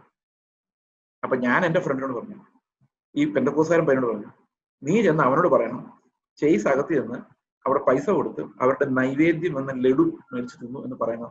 അവൻ എന്താ പ്രതികരിക്കുന്നത് നോക്കാൻ. ഇവൻ ചെന്ന് പറഞ്ഞു ഇങ്ങനെ. ഞാൻ തിന്നൊന്നുമില്ല, വഴിക്ക് പോലും പോയില്ല. പക്ഷെ ഇവൻ ഇങ്ങനെ ചെന്ന് പറഞ്ഞു, എടാ ചേസ് ഇങ്ങനെ. അവൻ ഉടനെ എന്റെ അടുത്ത് എഴുന്നേറ്റ് പോയി. എന്റെ ഫ്രണ്ട് സീറ്റിൽ അവൻ ഇരുന്നു. അവൻ നേരെ പോയി ഫ്രണ്ടിൽ പോയി പറഞ്ഞു, മേലാൽ എന്നോട് നീ വർത്താനം പറഞ്ഞു. അവൻ ക്രിസ്തുവിലൊന്നും വലിയ വിശ്വാസമില്ല. അപ്പൊ ഞാൻ ചോദിച്ചു എന്താ പ്രശ്നം, എന്തുകൊണ്ടാ? അപ്പം പുള്ളി ഭയങ്കര ദേഷ്യമായപ്പോ ഞാൻ പറഞ്ഞ ഞാൻ ചുമ്മാ പറഞ്ഞ, ഇവൻ വെറുതെ പറഞ്ഞു, ഞങ്ങൾ ഒത്തൊരു കള്ളം പറഞ്ഞ, അതായത് ഞങ്ങൾ ആ വഴിക്ക് പോലും പോയില്ല, ഞങ്ങൾ അതിനെ ചുമ്മാ ചുറ്റി നടന്നിട്ട് പോന്നേ ഉള്ളൂ എന്ന് പറഞ്ഞു. അപ്പൊ അവൻ എന്നോട് പറയുമോ, നിങ്ങൾ ഈ വണ്ടിയിൽ നിന്ന് ഇറങ്ങിയത് തന്നെ തെറ്റ്. നിങ്ങളെ പോലെയുള്ള മണ്ടന്മാര് ഇതിനെ പ്രോത്സാഹിപ്പിക്കാനുള്ളത് കൊണ്ടല്ലേ അവരത് വെച്ചോണ്ട് അവിടെ ഇരിക്കുന്നത്. അതുകൊണ്ട് നീ പറയുന്നതല്ല നീ കാണിക്കുന്നത്. അതുകൊണ്ട് നീ എന്നോട് മിണ്ടുകയേ വേണ്ട. അന്നാണ് എനിക്ക് മനസ്സിലാകുന്നത് ഈ നിസ്സാരമെന്ന് നമ്മൾ തോന്നുന്ന പ്രോത്സാഹനങ്ങൾ പോലും ആളുകളെ കൊണ്ട് ചിന്തിപ്പിക്കുകയാണ്. So we have to keep away. അവിടെയെങ്കിലും ഒന്നുമില്ലെന്നും ജസ്റ്റ് ആർക്കിടെക്ചർ ഉള്ളൂന്നും അതിനകത്ത് ഭക്തിയുടെ യാതൊരു സാധനവും ഇല്ലെന്നൊക്കെ നമുക്ക് അറിവുണ്ട്. പക്ഷെ അറിവുകൊണ്ട് എന്ത് കാര്യം? അറിവുകൊണ്ട് കാര്യമില്ല. അതുകൊണ്ട് ഈ വക കാര്യങ്ങളെ പ്രോത്സാഹിപ്പിക്കുന്നവരായി നമ്മൾ ഒരു കാരണവശാലും കാണാൻ പറ്റത്തില്ല. ഓക്കെ, അപ്പോൾ we should not be seen in a compromising position. നമ്മുടെ സ്റ്റാൻഡ് എന്താണ്? We are against idols, idolatry. നമ്മൾ അതിനെതിരാണ്. അതുകൊണ്ട് നമ്മളോട് വഴക്കുണ്ടാക്കാൻ പോവല്ല, നമ്മൾ എതിരാണ് എന്നുള്ളത് നമ്മുടെ മൗനമായ സൗമ്യമായ പെരുമാറ്റം കൊണ്ട് എല്ലാവരും അറിയുന്നതാണ് ഏറ്റവും നല്ലത്. ഓക്കെ, അപ്പോൾ ഇപ്പൊ ബലഹീന മനസാക്ഷി, ഇപ്പൊ ആ മനുഷ്യൻ വന്നു കഴിഞ്ഞാൽ എന്തായിരിക്കും? അതായത് ഫ്രണ്ടിൽ വന്നിരു ഉടക്കായിട്ടിരുന്ന ആ ബ്രദറാണ് ഇതെല്ലാം വന്ന് കണ്ടിരുന്നെങ്കിൽ പുള്ളിക്ക് ഭയങ്കര അമർഷവും ദേഷ്യവും വൈരാഗ്യവും വിഷമവും എല്ലാം ഉണ്ടായി. So that depends on the conscience. അവിടെയും ഒരു സാധനം ഇരിപ്പില്ല, പക്ഷെ ഇതെല്ലാം നമ്മുടെ മനസ്സിലാണ് കളിക്കുന്നത്. ഓക്കെ, എന്നാൽ ആഹാരം നമ്മെ ദൈവത്തോട് അടുപ്പിക്കുന്നില്ല. തിന്നാഞ്ഞാൽ നമുക്ക് നഷ്ടമില്ല, തിന്നാൽ ആദായവും ഇല്ല. ഇതാണ് തത്വം. കർത്താവ് ഇത് തന്നെ പറഞ്ഞു, എന്ത് വയറ്റിനകത്തോട്ട് പോയാലും ഒരു പ്രോബ്ലം ഇല്ല. പക്ഷെ നമ്മൾ അതിനെ പ്രോത്സാഹിപ്പിക്കുന്നവരായിട്ട് കാണിക്കും.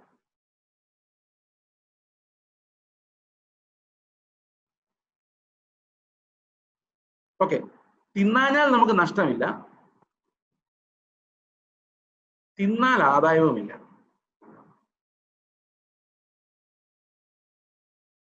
അത് ദൈവത്തിലോട്ട് നമ്മളെ അടുപ്പിക്കുകയോ അകറ്റുകയോ ചെയ്യുന്നില്ല.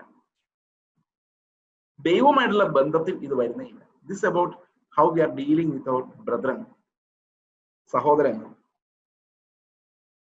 9ാം വാക്യം അതാ പറയുന്നത്, എന്നാൽ നിങ്ങളുടെ ഈ സ്വാതന്ത്ര്യം, the fact that you are free your liberty വേറൊരാൾക്കൊരു സ്റ്റംബ്ലിംഗ് ബ്ലോക്ക്, ഇടർച്ചക്കല്ല്, തടങ്ങൽ പാറയായി മാറരുത്. അപ്പൊ ശരിക്കും ഏറ്റവും പവർഫുൾ ആയിട്ടുള്ള, അതായത് അതുകൊണ്ടാണ് നമുക്ക് ഈ മതത്തോട് യുദ്ധം ചെയ്യേണ്ട കാര്യമില്ലാത്തത്. There is no fight. കാരണം എന്താ? There is no strength there. And our God is not going to fight with all these systems. He is fighting with the whole world and the devil and his machinations. അപ്പൊ നമ്മുടെ പോരാട്ടം ജഡരക്തങ്ങളുണ്ട്. നമ്മുടെ പോരാട്ടം എന്ന് പറയുന്നത് ആ ലോക വ്യവസ്ഥയോടാണ്.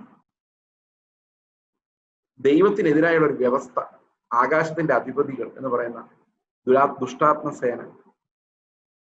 ആ ദുഷ്ടാത്മസേന എല്ലാം ഓരോ ആരാധനാലയങ്ങളിൽ പോയി കുടിയിരിക്കുകയല്ല. They are attacking our thought process. They are influencing our mind. Actually, ഇത് മനസ്സിന്റെ യുദ്ധക്കളമാണ്. ചിന്തകൾ വഴി, ഉത്കണ്ഠകൾ വഴി, ഭയമിട്ട്, that struggle takes place at the mind level. കാരണം നമ്മുടെ സോളിൽ നിന്ന്, നമ്മുടെ പ്രാണനിൽ നിന്ന് ദൈവം നമുക്ക് ഏൽപ്പിച്ചു തന്ന വിലയേറിയ വിശ്വാസത്തെ അട്ടിമറിക്കുക എന്നുള്ളതാണ് ഈ പോരാട്ടത്തിന്റെ ഉദ്ദേശം. So we are fighting a good fight by the power of God. നമുക്കറിയാം നമ്മൾ ജയിക്കും.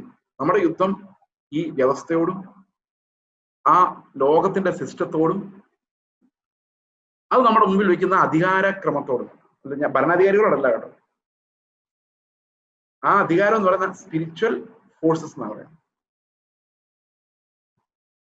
But not from the Lord. Bad spirits. അത് നമ്മളെ എങ്ങനെ സ്വാധീനിക്കുന്നത്? നോട്ട് ത്രൂ ഇന്നാനിമേറ്റ് തിങ്സ്, ജീവനില്ലാത്ത വസ്തുക്കളിലൂടെ ഒന്നുമല്ല. ആ തോട്ട് പ്രോസസ്സിലൂടെ, ആ സിസ്റ്റത്തിലൂടെ, വ്യവസ്ഥയിലൂടെയാണ് നമ്മളെ സ്വാധീനിക്കുന്നത്. ഉത്കണ്ഠയിലൂടെ, ഉപജീവന ചിന്തകളിലൂടെ, നമ്മുടെ ശരീരത്തിൽ തളയ്ക്കപ്പെടാത്ത വികാരങ്ങളിലൂടെ, നമ്മുടെ അവയവങ്ങളെ ക്രൂശിക്കാത്തതിലൂടെ, ആ ക്രൂശിന്റെ അനുഭവത്തിലേക്ക് നമ്മൾ കിടക്കാത്തതിലൂടെ നമ്മളിൽ വീണ്ടും വീണ്ടും സ്വാധീനം ഉറപ്പിക്കാൻ കഴിയുന്നത് ഈ സിസ്റ്റത്തിനാണ്, വ്യവസ്ഥയ്ക്കാണ്. അതിനോടാണ് നമ്മുടെ യുദ്ധം. നമ്മൾ ക്രിസ്തുവിന്റെ വേൾഡ് വ്യൂ, കർത്താവ് എങ്ങനെയാണ് ലോകത്തെ കണ്ടത്, കർത്താവ് എങ്ങനെയാണ് മതത്തെ കണ്ടത്, കർത്താവ് എങ്ങനെയാണ് ഒരു സഹോദരനെ കണ്ടത്, ശത്രുവിനെ കണ്ടത്, ഈ വ്യവസ്ഥയ്ക്ക് വിരോധമാണ്, ആ കർത്താവിന്റെ വേൾഡ് വ്യൂവിന് വിരോധമാണ് ദൈവം നമുക്ക്, ആ സിസ്റ്റത്തിന് വിരോധമാണ് നമ്മുടെ ഈ കാണുന്ന പോരാട്ടങ്ങൾ. അതിനോടാണ് നമ്മൾ പോരാടുന്നത്. അതിനോട് പോരാടിയാണ് നമ്മൾ ജയിക്കേണ്ടത്. അത് ജയിച്ച വിക്ടറിയാണ്, ജയിച്ച യുദ്ധമാണ്. Christ has already scored victory there. He has defeated the devil. നമുക്കവിടെ ക്രിസ്തു നമ്മുടെ വിക്ടറിയാണ്. He is our victory. അതുകൊണ്ട് നമ്മൾ ഇങ്ങനെയുള്ള കാര്യങ്ങളെ കുറിച്ച് വറീഡ് ആവുകയോ ഭയപ്പെടുകയോ ചെയ്യേണ്ട കാര്യമില്ല. But in spite of our strength, നമ്മുടെ എത്ര വലിയ ശക്തി നമുക്ക് ഉണ്ടായെങ്കിലും, നമ്മൾ ഇതിനെക്കുറിച്ച് എത്ര വലിയ ക്ലാരിറ്റി നമുക്ക് ഉണ്ടെങ്കിലും, നമ്മൾ അറിഞ്ഞിരിക്കേണ്ട ഒരു കാര്യം എന്താണെന്ന് വെച്ച് കഴിഞ്ഞാൽ, ഇത് മറ്റൊരു സഹോദരന് എന്റെ ഈ സ്ട്രെങ്ത്, എന്റെ ഈ നോളജ് ഒരു ഇടർച്ചയാകരുത്. He should not be dragged into sin. He should not come to justify his idolatry. അല്ലെങ്കിൽ ഇത് കുഴപ്പമില്ലാത്തതാണ് എന്ന് ആൾക്കാരെ കൊണ്ട് ചിന്തിപ്പിക്കും.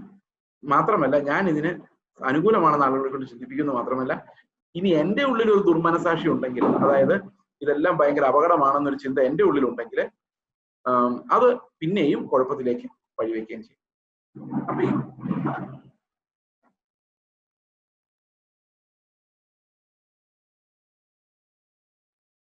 ഓക്കെ, അപ്പോൾ എന്നാൽ നിങ്ങളുടെ ഈ സ്വാതന്ത്ര്യം ബലഹീനന്മാർക്ക് യാതൊരു വിധത്തിലും തടങ്ങലായി വരാതിരിക്കാൻ നോക്കുവിൻ. അറിവുള്ളവനായ നീ ക്ഷേത്രത്തിൽ ഭക്ഷണത്തിലിരിക്കുന്ന ഒരുത്തൻ കണ്ടാൽ, അന്നത്തെ കാലത്ത് ക്ഷേത്രത്തിൽ നിന്ന് ഫുഡ് വിതരണത്തിന് പോയിരിക്കുന്ന ആൾക്കാരാണ്, വിഗ്രഹത്തിന് കൊടുത്ത ഫുഡാണ്. ബലഹീനനെങ്കിൽ അവന്റെ മനസാക്ഷി വിഗ്രഹാർപ്പിതങ്ങളെ തിന്നാൻ തക്കവണ്ണം ഉറക്കിയില്ല. ഇതാ ഞാൻ ഇത്ര നേരം പറഞ്ഞുകൊണ്ടിരുന്നത്. ഞാൻ ഇതിനെ സപ്പോർട്ട് ചെയ്യുന്നു എന്ന് ആൾക്കാർ മനസ്സിലാക്കുമ്പം എന്താ സംഭവിക്കുന്നത്? ഈ ബലഹീന മനസാക്ഷി ഉള്ളവൻ ഇതിനെ പ്രോത്സാഹനമായിട്ട് അതിനെ കണ്ടെത്തും. അതാണ് ആ സഹോദരൻ അന്ന് എന്നെ പഠിപ്പിച്ചത്. So I am encouraging other people to sin. ഞാനൊന്നും ചെയ്യുന്നില്ല, ഞാൻ ഇതിന് ചുറ്റും നടക്കുന്നേ ഉള്ളൂ. പക്ഷെ അത് കാണുന്ന മറ്റാൾക്കാർക്ക് ഞാൻ ക്രിസ്തുവിനെ കാണിച്ചു കൊടുക്കേണ്ടതിന് പകരം I am seen as supporting a system that's against the revelation of Christ. അറിവുള്ളവനായി നീ ക്ഷേത്രത്തിൽ പോയി തിന്നുന്നത് ഒരുത്തൻ കണ്ടാൽ ബലഹീനനാണെങ്കിൽ അവന്റെ മനസാക്ഷി വിഗ്രഹാർപ്പിതങ്ങളെ തിന്നുവാൻ തക്കവണ്ണം ഉറക്കുകയില്ലയോ? അതൊരു പ്രോബ്ലം. രണ്ടാമത് ഇന്നത്തെ കാലത്ത് കാണുന്ന വേറൊരു പ്രോബ്ലം എന്ന് പറയുന്നത് എന്താണെന്നറിയോ? ഈ തിന്നു കഴിഞ്ഞുണ്ടാകുന്ന മനസാക്ഷി കുത്ത വിശ്വാസികൾക്ക്. അതും വലിയൊരു പ്രോബ്ലം. അതുകൊണ്ട് ഒഴിഞ്ഞിരിക്കുന്നതാണ് നല്ലത്. അപ്പൊ എന്ത് പ്രോബ്ലം ഉണ്ടായാലും ഒഴിഞ്ഞിരിക്കുന്നതാണ് നല്ലത്. ഓക്കെ, ഇവിടെ പറയാണ് ആർക്കു വേണ്ടി ക്രിസ്തു മരിച്ചുവോ? അപ്പൊ ഈ വിശ്വാസി, കർത്താവ് മരിച്ച ആള് ആർക്കു വേണ്ടി മരിച്ചോ? ബലഹീന സഹോദരൻ. അന്നത്തെ കാലത്ത് ഈ കൊരിന്ത് സഭയിലൊക്കെ ആൾക്കാർ പകുതി അവിടെയും പകുതി ഇവിടെ എന്ന് പറഞ്ഞ പോലെ നിൽക്കുന്നത്. ഇന്നും അങ്ങനെ നിൽക്കുന്ന ഒത്തിരി ആൾക്കാരുണ്ട്.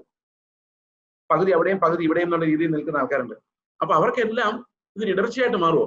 അപ്പൊ അവർക്ക് വേണ്ടി ഇങ്ങനെ കർത്താവ് മരിച്ചതാ. പക്ഷേ നമ്മുടെ അറിവ് എന്ത് ചെയ്യുന്നു? അവരെ പാപത്തിൽ ഉറപ്പിക്കുന്നു, അല്ലെങ്കിൽ ദുർമനസാക്ഷി നിമിത്തം അവര് വളരെയധികം തെറ്റിപ്പോകുവാൻ ഇടവരുന്നു.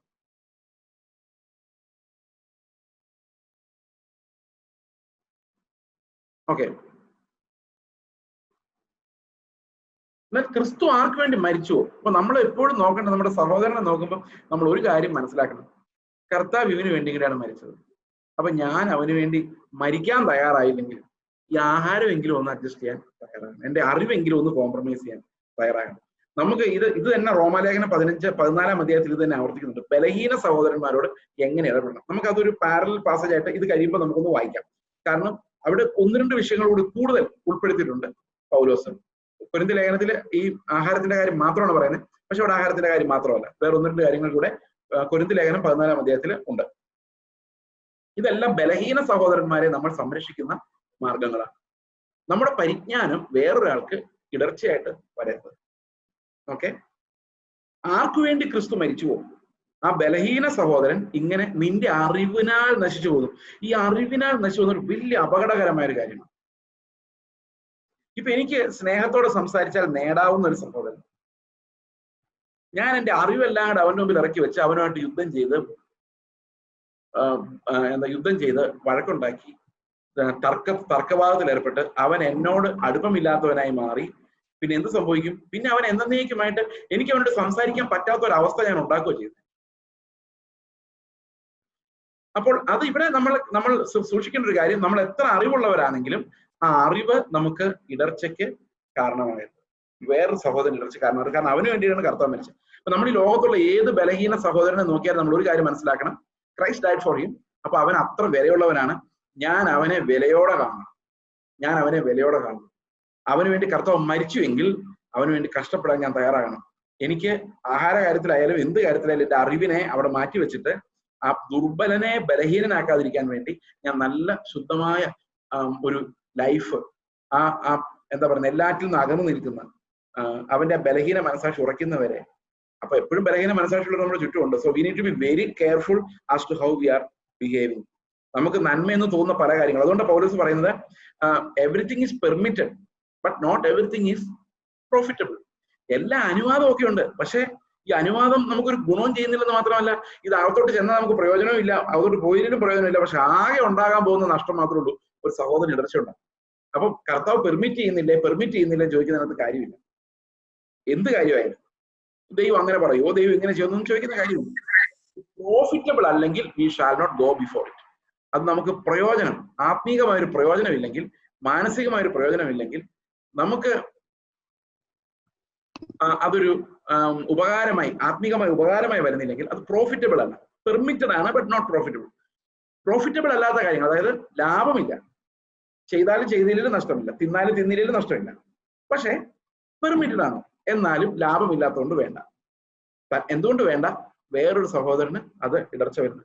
അപ്പൊ ആളുകൾ ഇങ്ങനെ അത് പെർമിറ്റഡ് ആണോ ബ്രദറെ, ഇത് പെർമിറ്റഡ് ആണോ ബ്രദറെ എന്ന് ചോദിക്കരുത്, ദൈവമേ എന്ന് ചോദിക്കരുത്. കാരണം വേറൊരു സഹോദരൻ ഇതുകൊണ്ട് ഇടറി പോകാൻ സാധ്യത ഉണ്ടെങ്കിൽ അത് എന്ത് പെർമിറ്റഡ് ആണെന്ന് നിങ്ങൾക്ക് തോന്നിയാൽ അത് നിങ്ങൾക്ക് ഒരു പ്രയോജനമില്ല, നഷ്ടമാണ്. കർത്താവ് അവന് വേണ്ടി കൂടെയാണ് മരിച്ചത്. അവന്റെ മരണം നിസാരമല്ല. യേശുക്രിസ്തുവിന്റെ മരണം എന്റെ അടുത്തിരിക്കുന്ന സഹോദരന് വേണ്ടി കൂടെയാണ്. അവൻ എന്തുമാത്രമാണ് അവൻ സ്നേഹിക്കപ്പെടുന്നതെന്ന് അറിയോ കർത്താവിനാൽ? എന്റെ മുമ്പിൽ ഇരിക്കുന്ന ഒരു സഹോദരൻ എന്നെ കർത്താവ് എങ്ങനെ സ്നേഹിച്ചു അത്രയും ആഴമായിട്ട് സ്നേഹിക്കുന്നു. പക്ഷെ ബലഹീനനാണ്. പക്ഷെ ആ ബലഹീനനെ താങ്ങാൻ കർത്താവ് എന്തും ചെയ്യാൻ തയ്യാറാണ്, എന്തും നൽകാൻ തയ്യാറാണ്, എത്ര നാൾ വേണമെങ്കിലും കാത്തിരിക്കാൻ തയ്യാറാണ്. അങ്ങനെ എനിക്ക് വേണ്ടി കർത്താവ് കാത്തിരിക്കാൻ തയ്യാറായിരുന്നു. അപ്പൊ എന്റെ അറിവ് വേറൊരാളെ തകർച്ചയിലോട്ട് വിട്ടു കഴിഞ്ഞാൽ ആ അറിവ് എന്നിൽ സ്നേഹമല്ല ഉണ്ടാക്കുന്നത്, അത് ഞാൻ ചീർപ്പിക്കുന്ന ദൈവത്തിന് വിരോധമായ, ദൈവത്തിന്റെ ഇഷ്ടത്തിനെതിരായ ഒരു അറിവായിട്ട് അത് മാറും. ഇന്ന് ഡോക്ടറിനൽ നോളജ് നമ്മൾ വർദ്ധിപ്പിക്കും തോറും അനേകം ആളുകളെ നമ്മളിൽ നിന്ന് തന്നെ നമ്മൾ അറിയാതെ അകറ്റിക്കളയുന്നുണ്ട്. നാളെ അവർക്ക് സുവിശേഷം കേൾക്കാൻ പോലും പറ്റാത്ത അവസ്ഥ വരുന്നുണ്ട്. അതുകൊണ്ട് we need to understand how to be graceful to everyone when speaking truth. നല്ല മനസാക്ഷിയുള്ള ആളുകളെ നമുക്ക് ലഭിക്കാതെ പോകുന്നതിന്റെ നമ്മുടെ കൂടെ അവർ കൂടാത്തതിന്റെ പ്രധാനപ്പെട്ട കാരണം അവർ ആർഗ്യുമെന്റേറ്റീവ് നേച്ചറാണ്.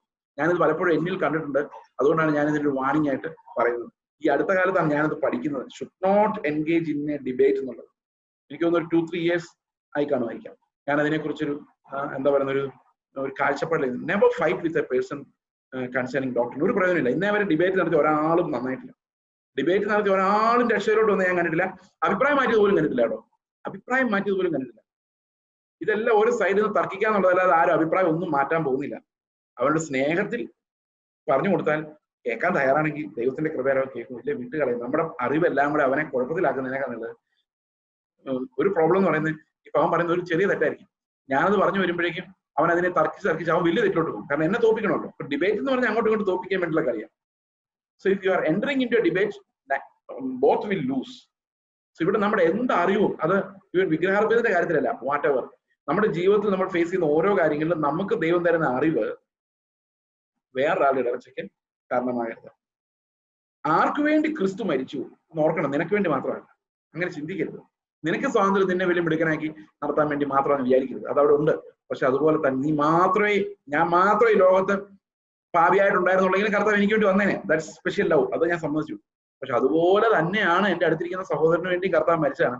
നമ്മുടെ വാക്കുകളാൽ അവൻ ഇടറിപ്പോകാനോ കർത്താവിൽ നിന്ന് അകന്നു പോകാനോ നാളെ അവൻ കർത്താവിൽ നിന്ന് കേൾക്കാത്തവനോ ആയി മാറാൻ ഞാൻ അനുവദിക്കരുത്. So I should not become a stumbling block in any of these things എന്ന് കരുതി ഞാൻ കോംപ്രമൈസ് ചെയ്യണമെന്നല്ല. But when we find an offence, നമ്മൾ സ്നേഹത്തിൽ എത്ര കാലം കഴിഞ്ഞാലും we need to show that patience. Okay, 11-ാം വാക്യം പറയുന്നത്, ആർക്ക് വേണ്ടി ക്രിസ്തു മരിച്ചുവോ ആ ബലഹീന സഹോദരൻ ഇങ്ങനെ നിന്റെ അറിവിനാൽ നശിച്ചു പോകും. 12-ാം വാക്യം, ഇങ്ങനെ സഹോദരന്മാരുടെ നേരെ പാപം ചെയ്ത്. അപ്പൊ പോയി വിഗ്രഹാർപ്പിതം കഴിക്കുന്ന എന്താണ്? സഹോദരന്മാർക്കെതിരെയുള്ള പാപമാണ്. ഇന്ന് നമ്മൾ അനുവദിക്കപ്പെട്ടിരിക്കുന്നു വിചാരിക്കുന്ന പല കാര്യങ്ങളും ചെയ്യുന്നത് സഹോദരന്മാർക്കെതിരെയുള്ള പാപമാണ്. ദൈവത്തിനെതിരെ ആയിരിക്കണം എന്നില്ല. But you are offending God by offending your brother. നിങ്ങൾക്ക് ആത്മീയമായി എന്തെങ്കിലും സംഭവിക്കില്ലോ എന്നുള്ളതല്ല. But if you are causing creating a stumbling block for your brother, നിങ്ങളുടെ കൂട്ടുകാരൻ നിങ്ങളുടെ ഇടർച്ചക്കൽ ഉണ്ടാക്കുകയാണ്, ഉറപ്പായിട്ടും ദൈവമായിട്ടുള്ള ബന്ധത്തിൽ അത് പ്രയാസം തന്നെയാണ്.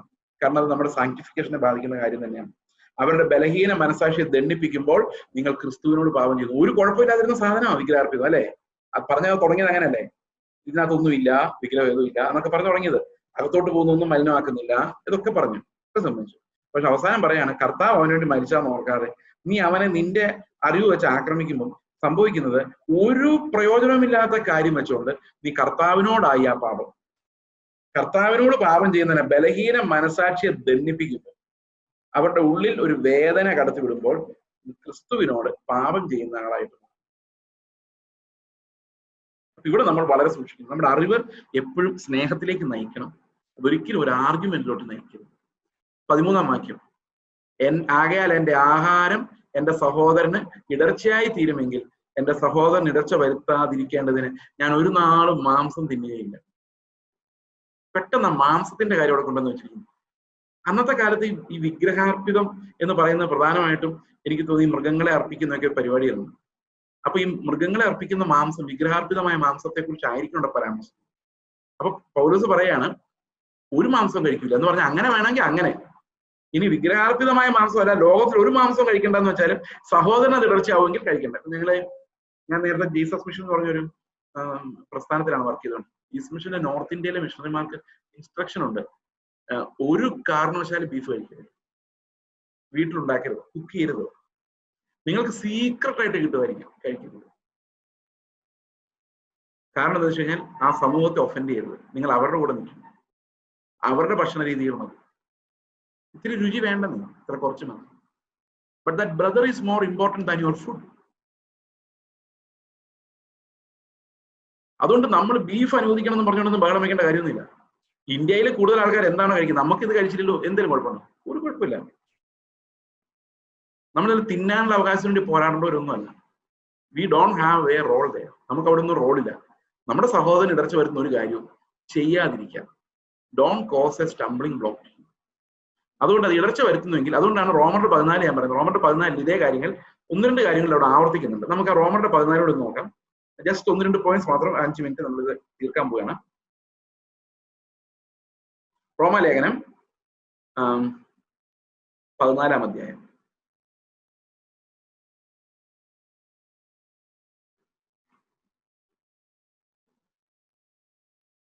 സംശയ വിചാരങ്ങളെ വിധിക്കാതെ വിശ്വാസത്തിൽ ബലഹീനനായവനെ ചേർത്തുകൊള്ളുവിൻ. അപ്പം നമുക്ക് ചില കാര്യത്തിൽ ഡിസ്പ്യൂട്ട് ഉണ്ട്. ഇത് അങ്ങനെ ആയിരിക്കും, ഇങ്ങനെ ആയിരിക്കും. ദൈവം എന്തായിരിക്കും ആഗ്രഹിക്കുന്നത്? അപ്പോൾ ഡയറക്റ്റ് എക്സിജിസിസ് ഇല്ല. എന്നാ പിന്നെ നമുക്ക് സഹോദരൻ ഇറച്ചു വരുത്താതെ അവനെ അങ്ങ് ചേർത്തുകൊള്ളാം. ഡയറക്റ്റ് എക്സിജിസിസ് ഇല്ല. അപ്പോൾ ഞങ്ങളുടെ പാരമ്പര്യം എങ്ങനെയാണ് ബ്രദറെ? അത് വേണ്ട, ആ പരിപാടി വേണ്ട.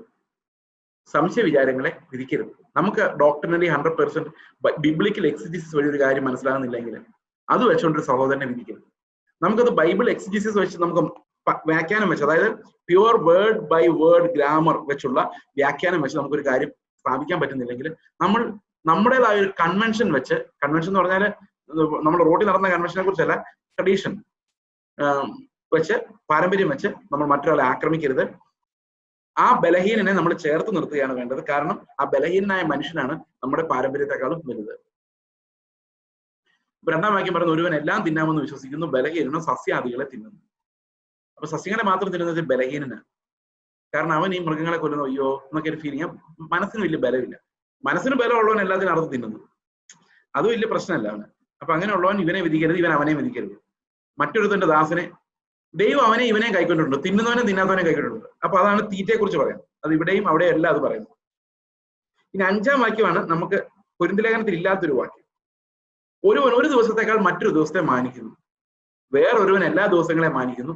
അത് ഓരോരുത്തർ അവരോട് ഇഷ്ടം പോലെ ചെയ്തോട്ടെ എന്ന് പറഞ്ഞാൽ, ചിലന് ബർത്ത്ഡേക്ക് ഒന്നും കേക്ക് മുറിച്ചില്ലെങ്കിൽ സമാധാനമില്ല. മുറിക്കട്ടെ, തിന്നട്ടെ. എന്തിനാ ഇത്തിരി കേക്ക് എന്ന് പറയേണ്ട? അവൻ എന്തെങ്കിലും കുഴപ്പമുണ്ടോ? വേറൊരുത്തൻ പറയുന്നത് ബർത്ത്ഡേ ആഘോഷിക്കും, വേണ്ട നീ ആഘോഷിക്കണ്ട. ഇതെല്ലാം കൂടെ ഈ സംശയ വിചാരങ്ങളും വെച്ചോണ്ട് ഈ സഹോദരങ്ങളെ മുഴുവൻ വിധിക്കരുത്. വേറൊരുത്തൻ പറയാം നമുക്ക് ന്യൂ ഇയറിന് ഒരു പ്രാർത്ഥന നടത്തണം രാത്രി, മറ്റേ ന്യൂ ഇയർ ഒന്നുമില്ല, എല്ലാ ദിവസവും ഒരുപോലെ. അവൻ നടത്തിക്കോട്ടെ. നിങ്ങളുടെ സഭയായിട്ട് വേണ്ടെന്ന് വെച്ചാൽ വേണ്ട, വേണമെന്ന് വെച്ചാൽ വേണം. കർത്താവിനെ സംബന്ധിച്ച് 30-ാം തീയതി രാത്രി 12 മണിക്ക് ഒന്നും സംഭവിക്കുന്നില്ല. എന്നാൽ ദുർബല മനസാക്ഷിയുള്ളവർക്ക് 30-ാം തീയതി രാത്രി എഴുന്നേറ്റിരുന്നില്ലെങ്കിൽ എന്തോ സംഭവിക്കും? അവന് പേടിയുണ്ടെങ്കിൽ അവൻ എഴുന്നേറ്റിരുന്ന് പ്രാർത്ഥിക്കട്ടെ. പ്രാർത്ഥിക്കുന്നുണ്ട്, ആർക്കെങ്കിലും നഷ്ടമുണ്ട്? ഒരു നഷ്ടമില്ല, ഒരു നഷ്ടമില്ല. അപ്പൊ നമ്മൾ ഇങ്ങനെയുള്ള ആർക്കും നഷ്ടമില്ലാത്ത കാര്യങ്ങളെ ചൊല്ലി നമ്മൾ വഴക്കുണ്ടാക്കരുത്. ദിവസങ്ങളെ ചൊല്ലി വഴക്കുണ്ടാക്കരുത്. തീറ്റക്കാര്യങ്ങളെ കുറിച്ച് വഴക്കുണ്ടാക്കരുത്. അത് അങ്ങനെയൊക്കെ വഴക്കുണ്ടാക്കുമ്പോൾ എന്ത് സംഭവിക്കുന്നു വെച്ച് കഴിഞ്ഞാൽ, ഇത്രയും കാര്യമായി ഉപദേശിക്കപ്പെട്ട അപ്പോസ്തലിക ഉപദേശം കോംപ്രമൈസ് ചെയ്യപ്പെടുകയും അതാരും മൈൻഡ് ചെയ്യാത്തൊരവസ്ഥയിലേക്ക് വരികയും ചെയ്യും. അതാണ് ഇതിന്റെ ഏറ്റവും വലിയ ക്രൈസിസ് എന്ന് പറയുന്നത്.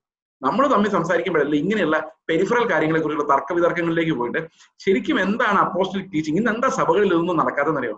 എന്തുകൊണ്ടാണ് റോമാലേഖനത്തിന്റെ ഡോക്ടറൽ ടീച്ചിങ്ങിന്റെ ആ സെൻട്രൽ പോയിന്റിലേക്ക് ആൾക്കാർ എന്താ വരാത്തതിന്റെ കാരണം തർക്കിക്കാൻ 100,000 വിഷയങ്ങളാണ്. ആ തർക്കിച്ച് ആരാണോ കൂടുതൽ വിശുദ്ധനും തർക്കിച്ച് അവസാനം ഇംഗ്ലീഷിൽ ഒരു ചൊല്ലുണ്ട്, കുളിപ്പിച്ച് അവസാനം ബാത്ടബിലെ വെള്ളം എറിഞ്ഞ് കളയുന്ന കൂടെ കുഞ്ഞിനെ കൂടെ എറിഞ്ഞ് കളയുന്ന പരിപാടി. ഇത് അങ്ങോട്ടും ഇങ്ങോട്ടും തർക്കിച്ച് അവസാനം throw the baby with the bathtub എന്നൊരു ചൊല്ലുണ്ട്. അതുപോലെയാണ് ഇന്നത്തെ അവസ്ഥ. ഇവിടെ പറയുന്നത് 6-ാം വാക്യം പറയാണ്, ദിവസത്തെ ആദരിക്കുന്നവൻ കർത്താവിനായി ആദരിക്കുന്നു, തിന്നുന്നവൻ കർത്താവിനെ തിന്നുന്നു, അവൻ ദൈവത്തെ സ്തുതിക്കുന്നുവല്ലോ. പിന്നെ അതവൻ കർത്താവിനെ തിന്നാതിരിക്കുന്നു, അവനും ദൈവത്തെ സ്തുതിക്കും. അത് കുറച്ചുകൂടെ കട്ടിയായിട്ട് നമ്മുടെ കൊരിന്ത്യലേഖനത്തിൽ പറഞ്ഞേക്കുന്നത് കുറച്ചുകൂടെ കട്ടിയായിട്ട് ഇവിടെ ഉണ്ട്. 9-ഉം 10-ഉം വാക്യങ്ങൾ പറയാണ്, മരിച്ചവർക്കും ജീവിച്ചിരിക്കുന്നവർ കർത്താവാകേണ്ടതിനല്ലോ ക്രിസ്തു മരിക്കുകയും ഉയർക്കുകയും ചെയ്തത്. എന്നാൽ നീ സഹോദരനെ വിധിക്കുന്നത് അല്ല, നീ സഹോദരനെ ധിക്കരിക്കുന്നത്, നാം എല്ലാവരും ദൈവത്തിന്റെ ന്യായാസനത്തിന് മുമ്പ് നിൽക്കേണ്ടി വരും. സഹോദരനെ വിധിക്കുന്നത് വളരെ സൂക്ഷ്മമാണ്. നമ്മൾ തന്നെത്താൻ വിധിച്ചാൽ വിധിക്കപ്പെടുകയില്ല, പക്ഷെ സഹോദരനെ വിധിച്ചാൽ നമ്മൾ വിധിക്കപ്പെടും എന്ന് പറഞ്ഞാൽ നരകത്തിൽ പോകുന്ന അർത്ഥമെല്ലാം പറഞ്ഞ് we will definitely stand before the Lord and he will demand an explanation. കാരണം നമ്മൾ കൃപയിൽ നിൽക്കുന്നവരാണ്, നമ്മളെ കൃപയിലാണ് നിൽക്കുന്നത്. അപ്പം സംശയ വിചാരങ്ങളെ വെച്ച് മനുഷ്യർക്ക് നമുക്ക് ഉറപ്പില്ലാത്ത ഉപദേശ വിഷയങ്ങളെ കുറിച്ച് നമ്മൾ മറ്റുള്ളവർക്ക് തർക്കിക്കുകയോ വാദങ്ങളിൽ ഏർപ്പെടുകയോ അവർ അതിന്റെ പേരിൽ ഒറ്റപ്പെടുത്തുകയോ ഒന്നും ചെയ്യരുത്. ഇവിടെയും 16-ാം വാക്യം പറയാണ്, നിങ്ങളുടെ നന്മയ്ക്ക് ദൂഷണം വരുത്തരുത്. 17-ാം വാക്യം, ദൈവരാജ്യം ഭക്ഷണവും പാനീയവുമല്ല. അത് പറഞ്ഞാൽ അകത്തോട്ട് പോകുന്നോ പുറത്തോട്ട് വരുന്നതല്ല, നീതിയും സമാധാനവും പരിശുദ്ധാത്മാവും സന്തോഷവും അത്രേ. നിങ്ങൾ ഒരു പർട്ടിക്കുലർ ആഹാരം കഴിക്കാതിരിക്കുന്നതാണോ സമാധാനം? ഓക്കെ, അതാണ് സമാധാനമാണ് വരുന്നത്. അതാണ് ദൈവത്തിന്റെ രാജ്യം നമുക്ക് തരുന്നത്. നിങ്ങളൊരു പ്രത്യേക ഭക്ഷണം കഴിക്കുന്നതാണോ സമാധാനം? ഓക്കെ, സമാധാനമാണോ വലുത്? ഹൃദയത്തിനകത്തോട്ട് വയറിനകത്തോട്ട് എന്ത് പോകുന്നുള്ളത് ഒരു പ്രസക്തമായ കാര്യമേ അല്ല. 19-ാം വാക്യം, ആകയാൽ നാം സമാധാനത്തിനും അന്യോന്യം ആത്മീക വർധനയ്ക്കും ശ്രമിച്ചുകൊണ്ടിരിക്കുക. 20-ാം വാക്യം, ഭക്ഷണ നിമിത്തം ദൈവ നിർമ്മാണത്തെ അഴിക്കരുത്. ഇല്ല, വിഗ്രഹാരാധനയെ കുറിച്ച് പറയുമ്പോഴും നമ്മൾ അതിനകത്ത് ഊന്നി പറയേണ്ട ഒരു കാര്യം, നമുക്ക് ഇത് വിഗ്രഹാരാധനയെ കുറിച്ച് പറയുമ്പോൾ ഒരു ചെറിയ വ്യത്യാസം ഇതിനകത്ത് നമ്മൾ ഉൾക്കൊള്ളേണ്ടതായിട്ടുണ്ട്. കഴിക്കുന്നവൻ കഴിച്ചോട്ടെ നല്ല വിഗ്രഹങ്ങളെ കുറിച്ച് പറയും. അവിടെ പറയുമ്പോൾ ഒരു ഷാർപ്പ് പോയിന്റ് ഓഫ് വ്യൂ ഉണ്ട്. ഇത് ഒരുത്തിനെ പാപത്തിലോട്ട് ഈ ഫുഡ് ഡയറക്റ്റ് തള്ളിവിടാം. So do not practice. Think about your brother, don't put him in to peril. അവനെ കഷ്ടത്തിലാക്കരുത്, അവന്റെ ദുർബല മനസാക്ഷിയെ ബലഹീനമാക്കരുത്. അതേ പോയിന്റിൽ നമ്മൾ ഇവിടെയും കണ്ടു കഴിഞ്ഞാൽ 21-ാം വാക്യം പറയാം, മാംസം തിന്നാതെ, നിങ്ങൾക്കറിയാം തിന്നാനും കുഴപ്പമൊന്നുമില്ല, വീഞ്ഞ് കുടിക്കാതെ, നിങ്ങൾക്കറിയാം വീഞ്ഞ് കുടിച്ച് അവിടെ പ്രശ്നം വരും. വീഞ്ഞ് കുടിക്കാതെയും സഹോദരൻ ഇടർച്ച വരുത്തുന്ന യാതൊന്നും ചെയ്യാതിരിക്കുകയും ചെയ്യുന്നത് നല്ലത്. അതായത് ഒരു തുള്ളി വീഞ്ഞ് പോലും കുടിക്കാതിരിക്കുന്നതാണ്. Being a teetotaller is better. പക്ഷെ പൗലോസ് തന്നെ പറഞ്ഞിട്ടുണ്ട്, അജീർണ നിമിത്തം കുറച്ചു വേണേ കുടിച്ചോളാൻ തിമോത്തിയോസിനോട് പറഞ്ഞിട്ടുണ്ട്. പക്ഷെ നമുക്കറിയാം ബൈബിളിൽ എല്ലായിടത്തും, പുതിയ നിയമത്തിൽ എല്ലായിടത്തും മദ്യപാനം ദൈവരാജ്യത്തിൽ പ്രവേശിക്കുന്നതിന്റെ ഓപ്പോസിറ്റ് ആണ്. എന്ന് പറഞ്ഞാൽ a drunkard will not inherit the kingdom of God എന്ന് വ്യക്തമായിട്ട് എഴുതിയിട്ടുണ്ട്. അതിന്റെ കാരണം നമ്മുടെ തലയ്ക്കകത്തുണ്ടാകുന്ന ചെറിയ മത്ത് പോലും ദൈവത്തിന്റെ ശബ്ദം നമുക്ക് കേൾക്കാൻ പറ്റാതെ ആക്കും. ഒരു സോബർ മൈൻഡിൽ മാത്രമേ ദൈവത്തിന്റെ വചനം കേൾക്കാൻ സാധിക്കൂ. അതുകൊണ്ട് വീഞ്ഞ് ഇങ്ങനെയുള്ള കാര്യങ്ങൾ, മറ്റുള്ളവർക്ക് ഇടർച്ച വരുത്തുന്ന കാര്യങ്ങൾ, നമുക്ക് ലഹരി വരുത്തുന്ന കാര്യങ്ങൾ, സോബറിറ്റിയെ നഷ്ടപ്പെടുന്ന കാര്യങ്ങൾ നമ്മൾ ഇടപെടരുത്. 23-ാം വാക്യം പറയുന്നു, എന്നാൽ സംശയിക്കുന്നു തിന്നുന്നുവെങ്കിൽ വിശ്വാസത്തിന് ഉത്ഭവിക്കാത്തതുകൊണ്ട് അവൻ കുറ്റക്കാരനായി തീരുന്നു. ഒരുത്തൻ സംശയിക്കുകയാണ്, വിഗ്രഹാർപ്പിതം, അയ്യോ എന്നെ കൊന്നുകളയും, എനിക്ക് രോഗങ്ങൾ വരും, അവനത് തിന്നു കഴിഞ്ഞാൽ അവൻ ഉറപ്പായിട്ടും കുറ്റക്കാരനാണ്. വിശ്വാസത്തിൽ നിന്ന് ഉത്ഭവിക്കാത്തൊക്കെയും പാവം അത്രേ. ഓക്കെ, അപ്പോൾ 8-ാം അധ്യായത്തില് പൗലോസ് പ്രത്യേകമായിട്ട് നമ്മൾ പറയുന്നത് മറ്റു മതങ്ങളോടുള്ള ആളുകളുടെ നമ്മുടെ റെസ്പോൺസ് ആണ്. അപ്പൊ അതിനകത്തൊരു പ്രധാനപ്പെട്ട കാര്യം നമ്മൾ ചിന്തിക്കേണ്ടത്, ചില ആൾക്കാർ ഈ ചാരിറ്റബിൾ പിരിവിന് വേണ്ടി വരും. തീർച്ചയായിട്ടും അവർക്ക് നമുക്ക് കൊടുക്കാം. നമ്മളോട് ചോദിക്കേണ്ട ഒരു കാര്യമുള്ളത്, എന്തിനാണ് എന്റെ പണം ഉപയോഗിക്കുന്നത്? ഞങ്ങൾക്ക് മതപരമായി, ഞാൻ എല്ലാവരും പറയുന്നത് മതപരമായി ഒരു കാര്യത്തിനും കൊടുക്കാറില്ല. ക്രിസ്ത്യാനി വന്നാലും കൊടുക്കാറില്ല, ഹിന്ദു വന്നാലും കൊടുക്കാറില്ല, മുസ്ലിം വന്നാലും കൊടുക്കാറില്ല, ഒരു മതത്തിനും കൊടുക്കാറില്ല. നിങ്ങൾക്ക് എന്തെങ്കിലും ചായ കുടിക്കാനാണോ തരാം, രസീത് വേണം. നിങ്ങൾക്ക് ആഹാരം കഴിക്കാനാണോ തരാം, പോകുന്ന വഴിക്ക് പുട്ടടിക്കാനാണോ, നിങ്ങൾ എന്റെ പൈസ കൊണ്ട് പുട്ടടിച്ചു, പക്ഷെ അവിടെ കൊണ്ടിടരുത്. വണ്ടിക്കൂലിക്കാണോ, എടുത്തോ. പാവങ്ങൾ കൊടുക്കാനാണോ, എടുത്തോ. നമുക്ക് ഈ പൈസ സീസറിന്റെ മുദ്രയുള്ള സാധനം. സോ അതിന് അത്രയും വാല്യൂ ഉള്ളൂ. But we should not be seen as encouraging idolatry. Okay, നമുക്ക് തൽക്കാലം